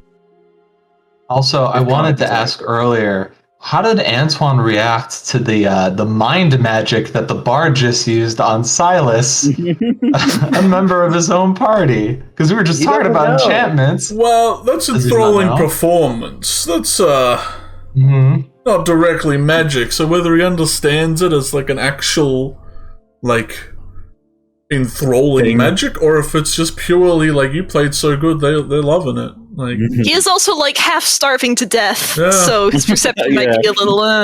I did give him like 5 dumplings, and they're like this big. You didn't attempt it on them either, so they probably didn't feel any magic. I also think enthralling performance does say, although if they succeed, they have no hint that I tried to charm them. So I don't know if like anyone else is on there. So it's not like some other charm spells where it's like as soon as it's over, or if someone notices, they know what happened. Yeah. The specific thing about it is that like I can do a performance and enthrall people without them knowing. Right. The most dangerous kind. Yeah. Yeah. I think as soon as Flotsam knocks, I'll be like, or as soon as I hear a knock, I'll be like, I lose.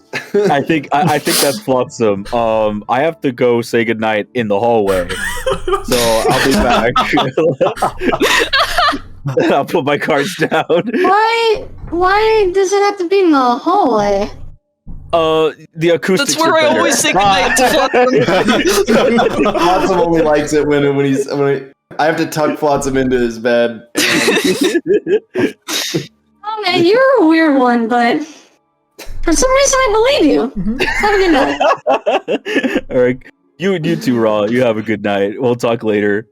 And I'll shut the door. Comet, Ra. Whoa! Come over here. I have something for the bub.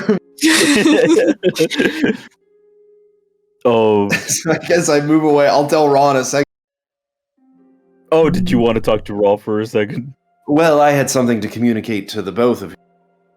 If you wanted to talk here. Sure. Yeah, go. If you need to talk to Raw, go ahead, but come back so I could say goodnight. I can hear you outside my room. All right. Go ahead and tell her that. You're literally right outside my door. Ra, you didn't close the door. Ra, Oh, you're not supposed to? there are dumplings downstairs that Silas has prepared if you're hungry. There's enough for everybody. I believe Adelaide and her father are partaking, as well as Silas, and I was just also going to tell Comet as well. Oh, you're gone already.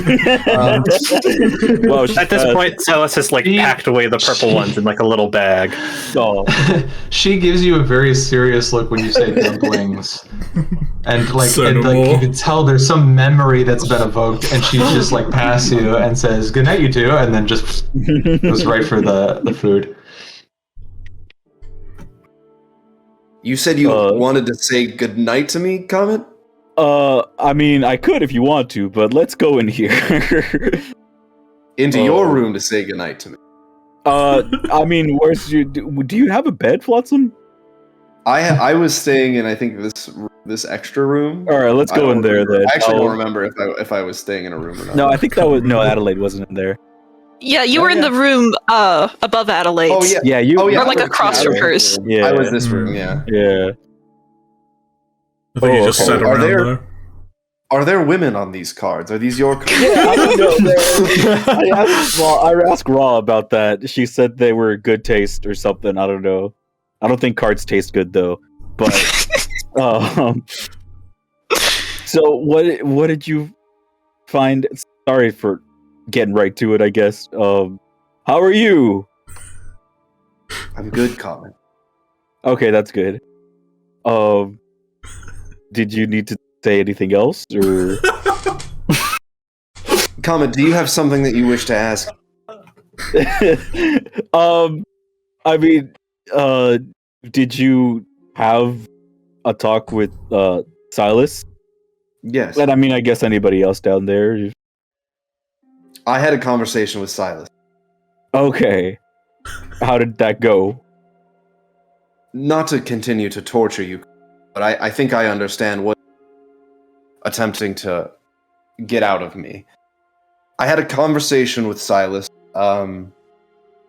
about their attraction to you, and what he's indicated to me is that at least the presumptions that I think that we have talked. Right. Silas indicated to me, and feel the same way. Oh no! In fact, quite the opposite. Silas has indicated to me, as well as Antoine and Adelaide, that he loves you. Oh. and before you begin to become confused about the different types of love and what, I did ask specifically about a romantic attraction separate than the other types of love that he may feel for the other party members. It's that romantic love that he indicated that he had for you. Mm-hmm. Okay. Mm-hmm. All right.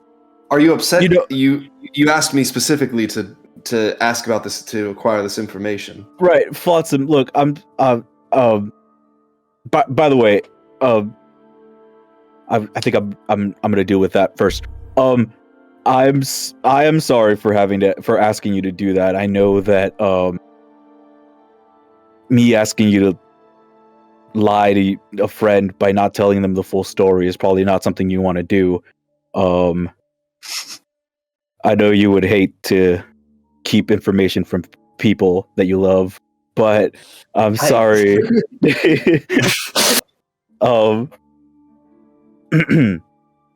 You know, I asked you to talk with him because I was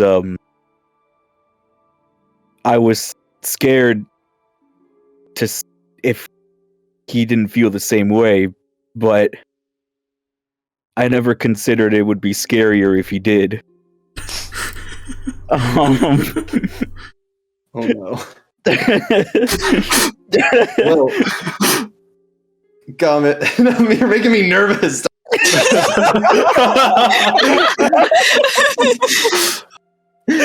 Well, Comet, I'm sure that I don't understand the exact emotions that you're feeling, but I would think, in terms of your fear, I would think this would be good news. I mean, I'm certainly happy about it. I gotta think of what to do now, though. And Flotsam, I think you would probably understand any of these feelings. I've seen you do great things with all of our friends around here. Be happy. I've seen you be upset with Adelaide too. So I think you have plenty of knowledge with all that stuff. I think that I have at least at the very least, I've come to experience a wide array.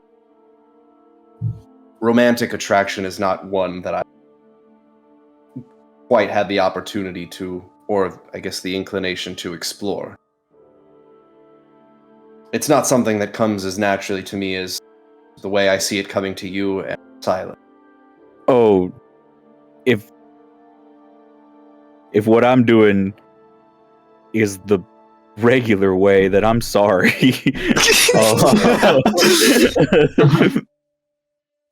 You've not done anything wrong.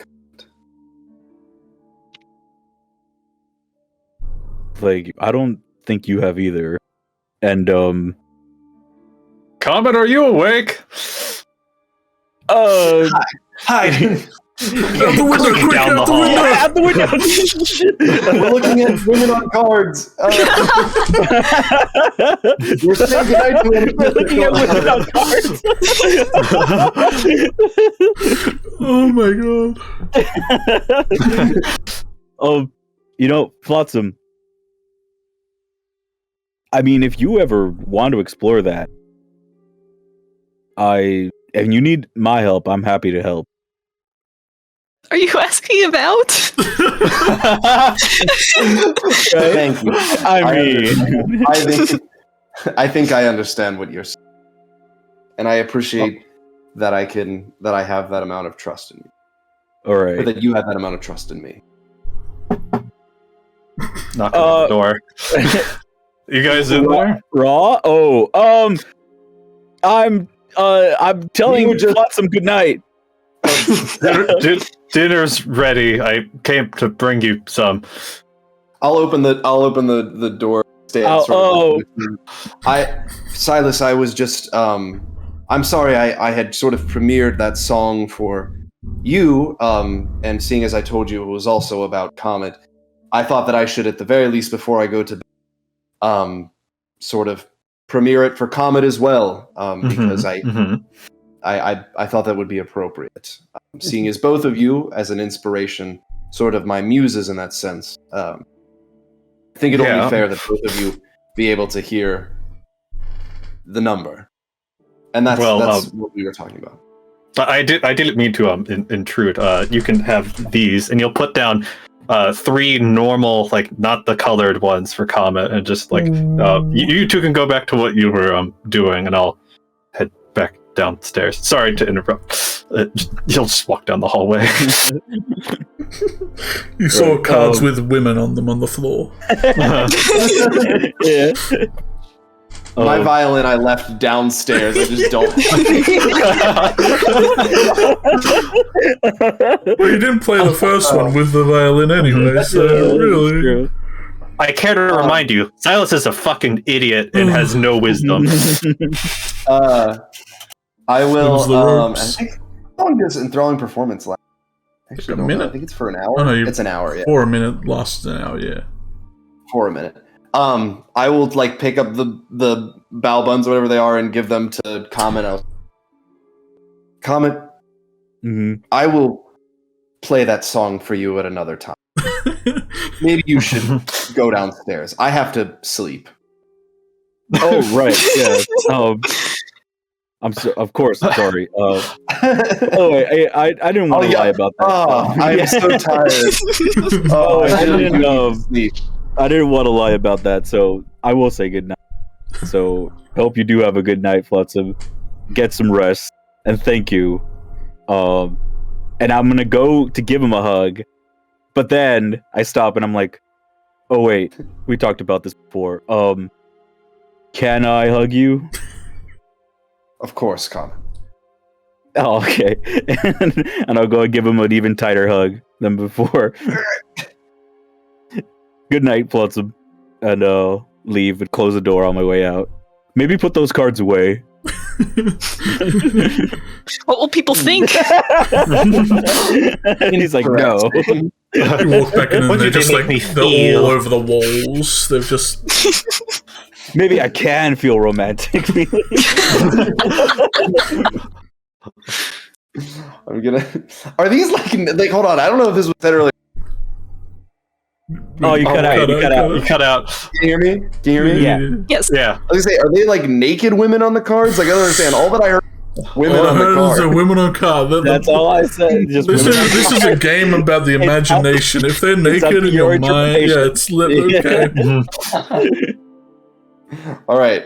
I didn't understand what was going on. Women cards. Yeah, women cards. Never had women cards? I'll put the women cards together and I'll put them back. I want to keep on. I'm going to hold on to the women. All right. I'll come in handy later. I'll go back downstairs and join everyone for dinner. Feel free to add women cards into your inventory. That's a trivial item if you collect them. Oh my god. Collectibles. Collectible women cards. One of every type of women. Oh no. Oh, no. I think Silas is just going to be petting Ra's chicken. They are stalwart. They don't budge. They are, as most chickens do, a proud chicken. I'll grab the chicken and I'll be like, Hey, check this out. and then I start moving its like body around, and its head is gyroscopically like in the same spot. I'm like, I'm doing that thing where you do it in a circle and the head doesn't move; it just stays still. Isn't that cool? Yeah, and if you do, and you'll take the chicken out of your hands and put it on its back, and chickens just freeze when you do that, and he's just gonna let it sit there. You can also do that. I raised chickens. Oh, this isn't a chicken. This is a It's not. firebird. What? Yeah. Oh, should I be touching it? Firebird. Firebird. You That way it's hot in here. Deceiving. Anyway, thank you for the dumplings. I think I'm gonna go back to bed. right. But good night. I hope you said good night to Flotsam Comet. I did. Good. Yeah, I did tell him good night. He is up there. He said he needed to sleep, so I think he's sleeping. Okay. That too sounds like my good buddy Flotsam, always sleeping. That sounds like Flotsam, who I've known for about a year now. So yep. I'm surprised he's going to bed so early. He's a pretty fast sleeper, from what I remember. He's always sleeping. He goes to bed after me and wakes up before me. I'm just looking at like these two, and I look over at Adelaide and Antoine like, Tension. Good night. Glad that everybody seems to be having a good evening. See you tomorrow. Bye. and I just Yep. take Good my night. chicken and I leave.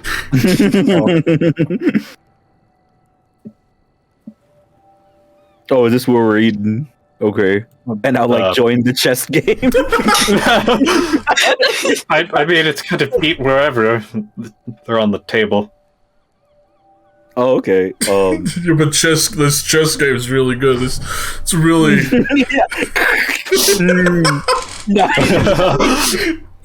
My favorite. You ate my night. Kingry. Well, I think you guys should have a great night. I'm gonna go to bed, and he goes outside. Oh, that's... There are more beds? Okay. I think there's probably places are all around. We should find you a place to crash, actually. He nods. I've been told there's many beds just upstairs. Should I find one and fall in it? And it's mine. Yeah, me and Flotsam kind of went in and out of a couple rooms that are empty because we couldn't decide. So there's probably some rooms up there. He kind of puts his hand on on your arm. It's like, is it always like this around here? We have a very no, surprisingly, this is new. Oh, what was that, Phil? I couldn't hear. I said we have a very sleepy crew, okay? All right.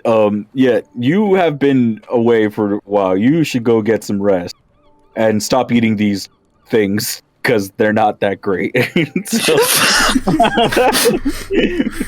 The chess pieces, not the dumpling. Yeah. The common thing, they were like appetizers. Oh my god. Like a charcuterie board. It's a chess cootery board.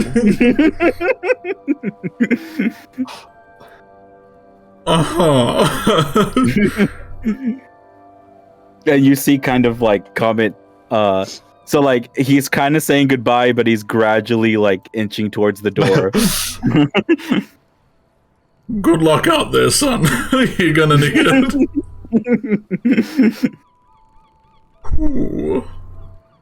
Yeah, Adelaide, I'm glad we were able to find your dad and help him get out of there. Yep. Yeah. Yes. Are you okay? No, I'm just tired. I might turn in for the night. Oh, okay. Right. Where's Lex? He's just in the book. He's fine. Okay, is he sleeping too? Hey, man. He's sleeping. Oh, yeah, okay. okay, yeah, alright. Oh, he sleeps Slump fine. Alright. back down to the Good to know. Oh, Alright. Alright, yeah, sure, where are you guys gonna go sleep? You know, that's kind of important to, like, make sure you guys find a very comfortable area for you to, like, explore or, like, be in, and, the restroom probably isn't a great place to sleep. And I'm putting like my hand on the door. You know what? We can manage. We can manage. Just a sweet dreams, Comet. Yep, we got this. Okay. Do you guys have like enough food for tomorrow? Or... We do. All right. Did you guys check out the weird pool drawing on the wall over there? Like, to the other side of the I think we should both look out this window for a second. Yeah. What's that over there? Yeah. Okay. Good night, and I'll walk out.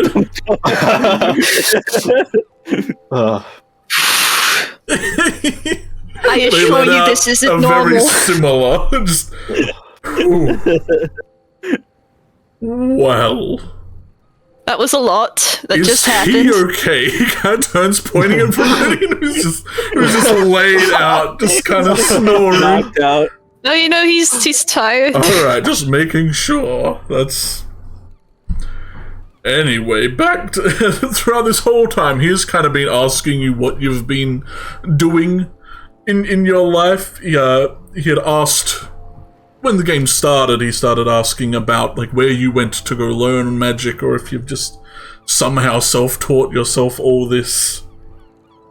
And then he's been kind of getting caught back up with you during this entire fiesta, this run around. This whole scene, this whole act.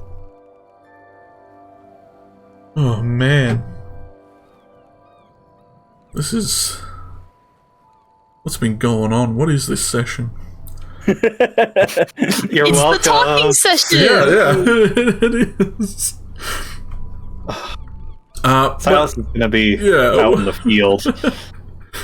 But before we get there, and one does kind of lean forward, looking at like your book bag, and he raises an eyebrow. How did you meet him? Is definitely one thing I don't know about. I suppose he can answer if he wants to, if he's around, but I'm interested.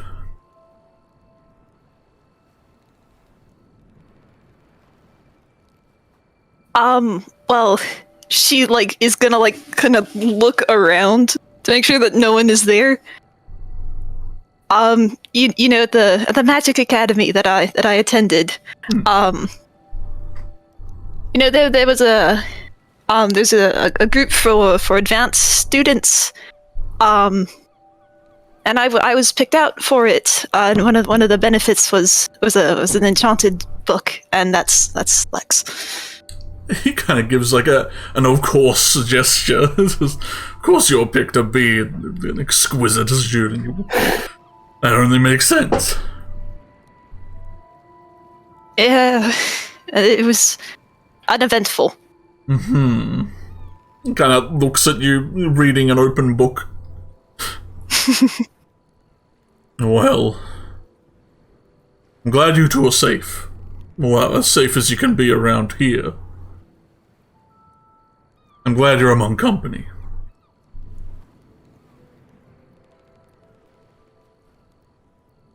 Being around company is rather new right now. It's just been me and Lex for a couple of years.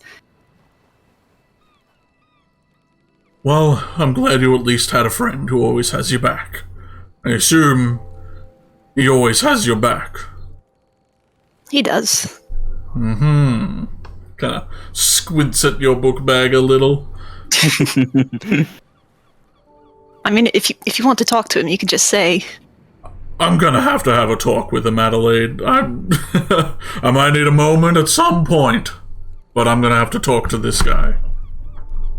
And Adelaide will reach into her book bag and pull out Lex. He's got his little animated eye rune. Yeah, well, the book I've kind run of out of my vibrates. uses of manifest mind. It's kind of shaking in your hand, but you hear just. Oh, would you look at that? Oh no, he's asleep. I guess we'll have to talk some other time. A lot has happened. We can talk later. I don't. I need a lot of food, and it's been a long day, sir. I think for now I'm good. Well, then we can find you somewhere to sleep. You're welcome to have my room. I can find somewhere else. There are more places with houses. I'm just a bit hesitant to walk out the front door. There might be another conversation happening. We could go out the window. That might work. Yeah, I think we should probably maybe let's stick it out here. Wait till they come back, and then we can see about doing something. Sure. Yeah. Alright. He goes to set back up the board, but looks at the chewed in half knight model. As he slowly puts it back down, we slide out the window, following over Comet's shoulder. Alright. Raw and Flotsam aren't gonna. We can cut to them if they got something to do. You guys got anything to do, or you just running there, diving in bed? I don't actually know if I had a room because I always slept on the couch. So I either go in that room or I go in the one beneath. Find a room. I can just sit down. I don't need to lay down in the bed. Yeah, it doesn't really. Yeah, that's what was happening. I think you were just sitting in the corner whenever I was using the bed.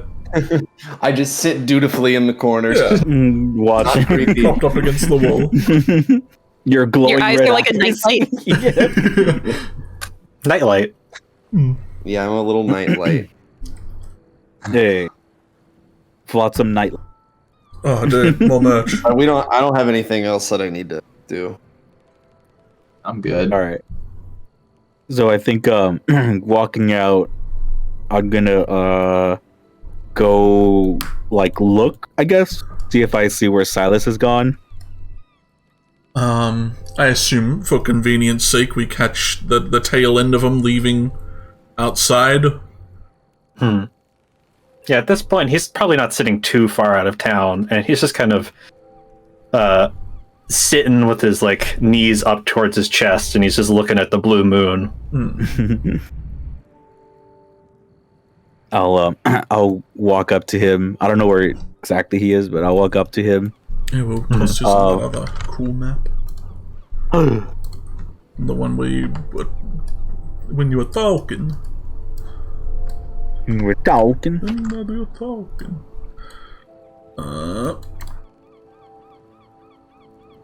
Shaboopy. This is just outside. Hey. Oh no! Random demons! Yeah. The guards do look somewhat at attention at the gate, but they kind of just grumble something about being careful as you walk out. Alright. I'll kind of walk up. I'm like, hi. Hey, Hi. Your night has been as eventful as me. I think so. Come here. I didn't make any food. see. Oh, okay. I'll scoot over. I'll take it. Did you get shorter? Oh, right.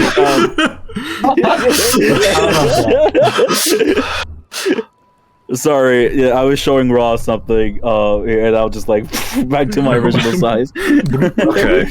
I thought I was going a little crazy. We were talking about what would happen later on, and what might happen later on.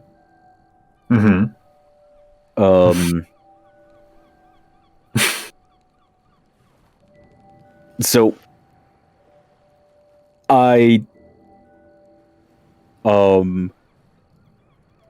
have had a lot of fun past few days.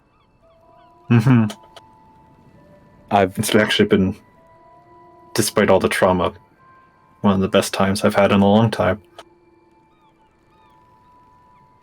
Yeah, I think I feel the same way. I'm very happy I've met everybody here. I think you especially.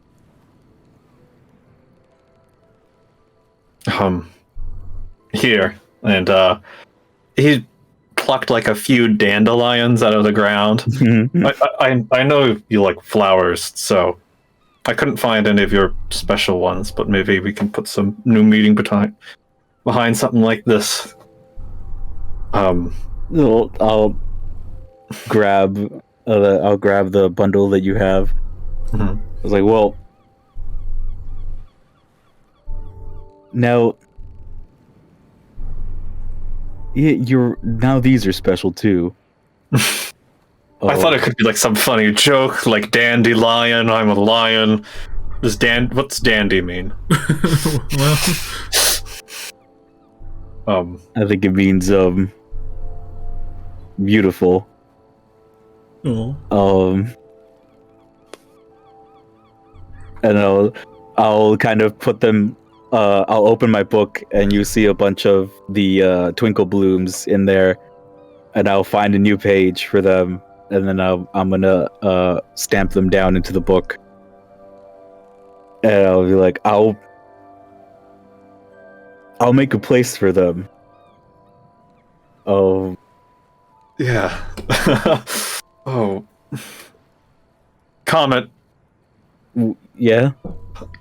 There's been something I've been wanting to tell you for a while, and he'll kind of like put his hand on yours and lean in.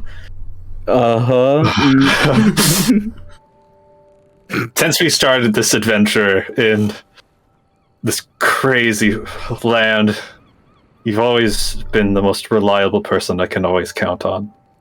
You've been my closest friend since we've met. His stripes start to glow a little bit. You are a man from literally beyond stars, and you shine brighter than the sun. Comet, I love you.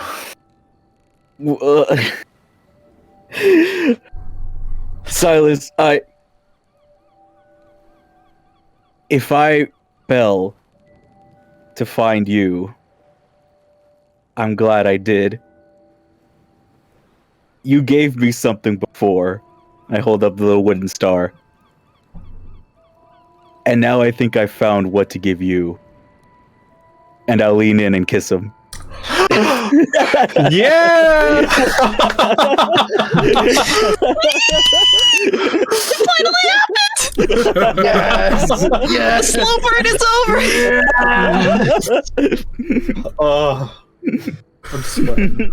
Quick, Cheeky, kill one of them. Rocks fall. Cut back to my original proposition of this game. In nowhere did it say fall in love. Guys,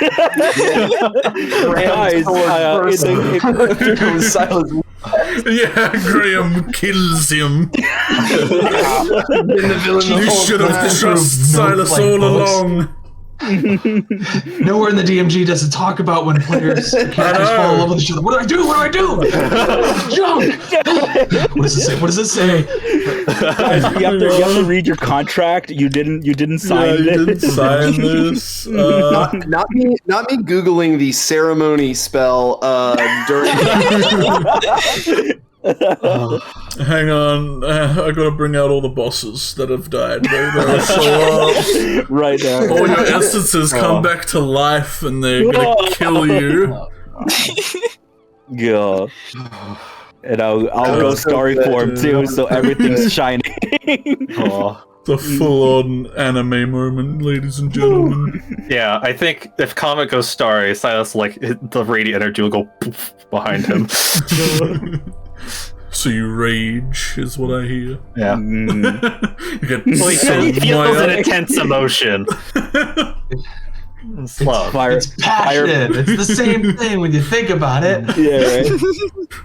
Fireflies start rotating around.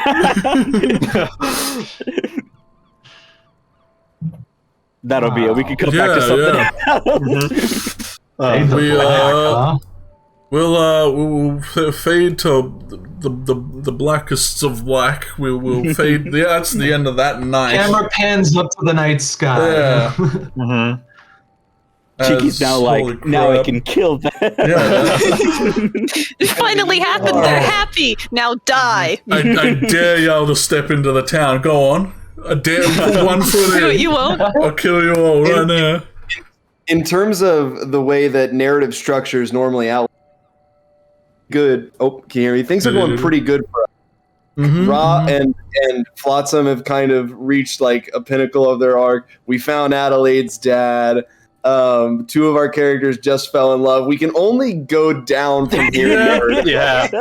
Yep. Imagine how much more it's gonna hurt when either Silas or Comet dies now. We've hit the second act. So, this is season 2. This is officially the end of season 1. This is the high point of season 1.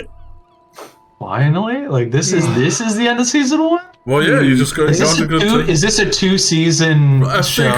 I think so. Okay. Well, things Every have year's to a be season. different so that we have some. Now that we have things to lose. Yeah. Mm-hmm. Oh, it's hot in here. Yeah. Tell me about it. Y'all out here just experiencing emotions. What the hell? What have I started? Wow. Where do we go from here? Yeah. What do we do now? I don't know. Well, we can divvy up the treasure? Yeah, I suppose the bookkeeping stuff, the boring stuff.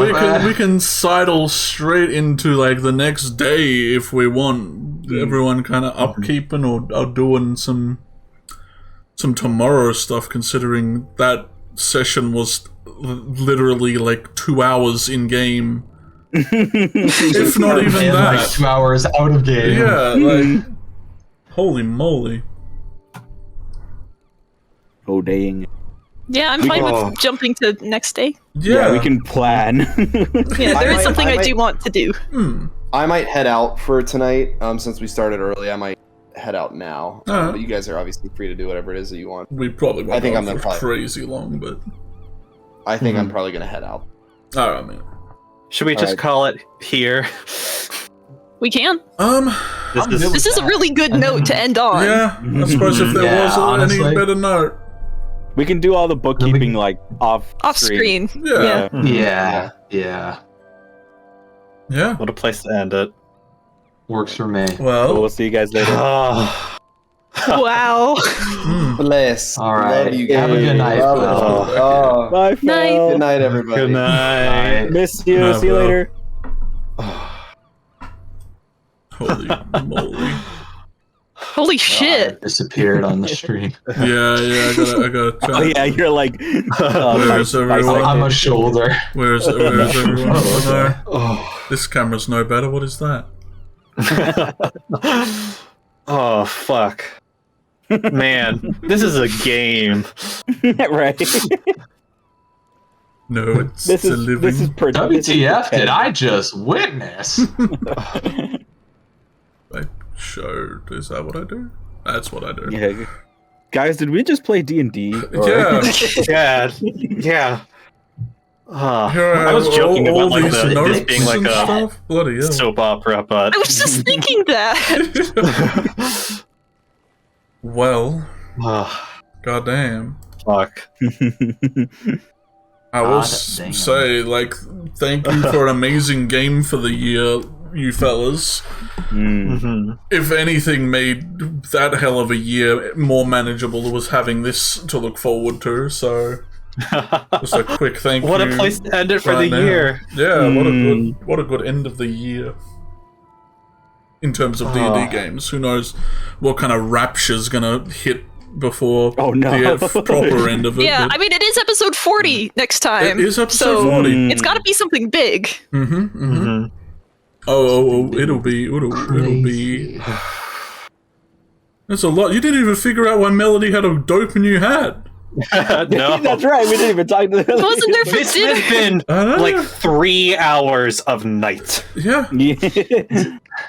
This is plot heavy, like plot important. This hat, and you all just Yeah. waltz No by one it for gave your a own little shit thing. about his hat. He's gonna remember that. They're gonna know. He's like, do you think? He's like, do you think the story changes just because your little characters have a thing going on? No, the story goes with or without you. So maybe get your heads in the game for next time. Oh, holy moly! Yeah, I got a lot to set up, so That was amazing. Oh yeah. I think we might be missing first week of next year because people are getting married. Yeah, some stuff So, is happening. Yeah, so life stuff is happening. But we should be kicking off next year pretty well with some Yeah. Some big level stuff. big level stuff. Yeah, finally level up. Next year, new level. New year, new level. Yeah. Level, who dis? But alright. We'll get out of here. Finish session Yeah. 39 off with Heck yeah. with the stars are lit. You feel someone is very entertained watching you right now, Comet. Someone above you is ecstatic about what's going on right now. I'm getting the hell Someone's out of telling here. all our girlfriends about it. Yeah, Oh my god. You think that big moon lady doesn't know about this already? They gossip. That The goddess is gossip. Yeah, the goddesses gossip. What else are they gonna do? Sit in their big moons? Exactly. Yeah, I was about to say, like, what else do they have to do? They're just Yeah. sitting up there. Gotta wait for the other die to talk to you. It's terrible. Anyway, yeah, let's get out of here. Oh, yeah. And go cry off stream. About how amazing that is. Happy cry. Yeah. Well, for you guys. Cry sadness knowing what's going to happen to you guys throughout the rest of this. See us. Happy New Year. Bye. Merry Christmas.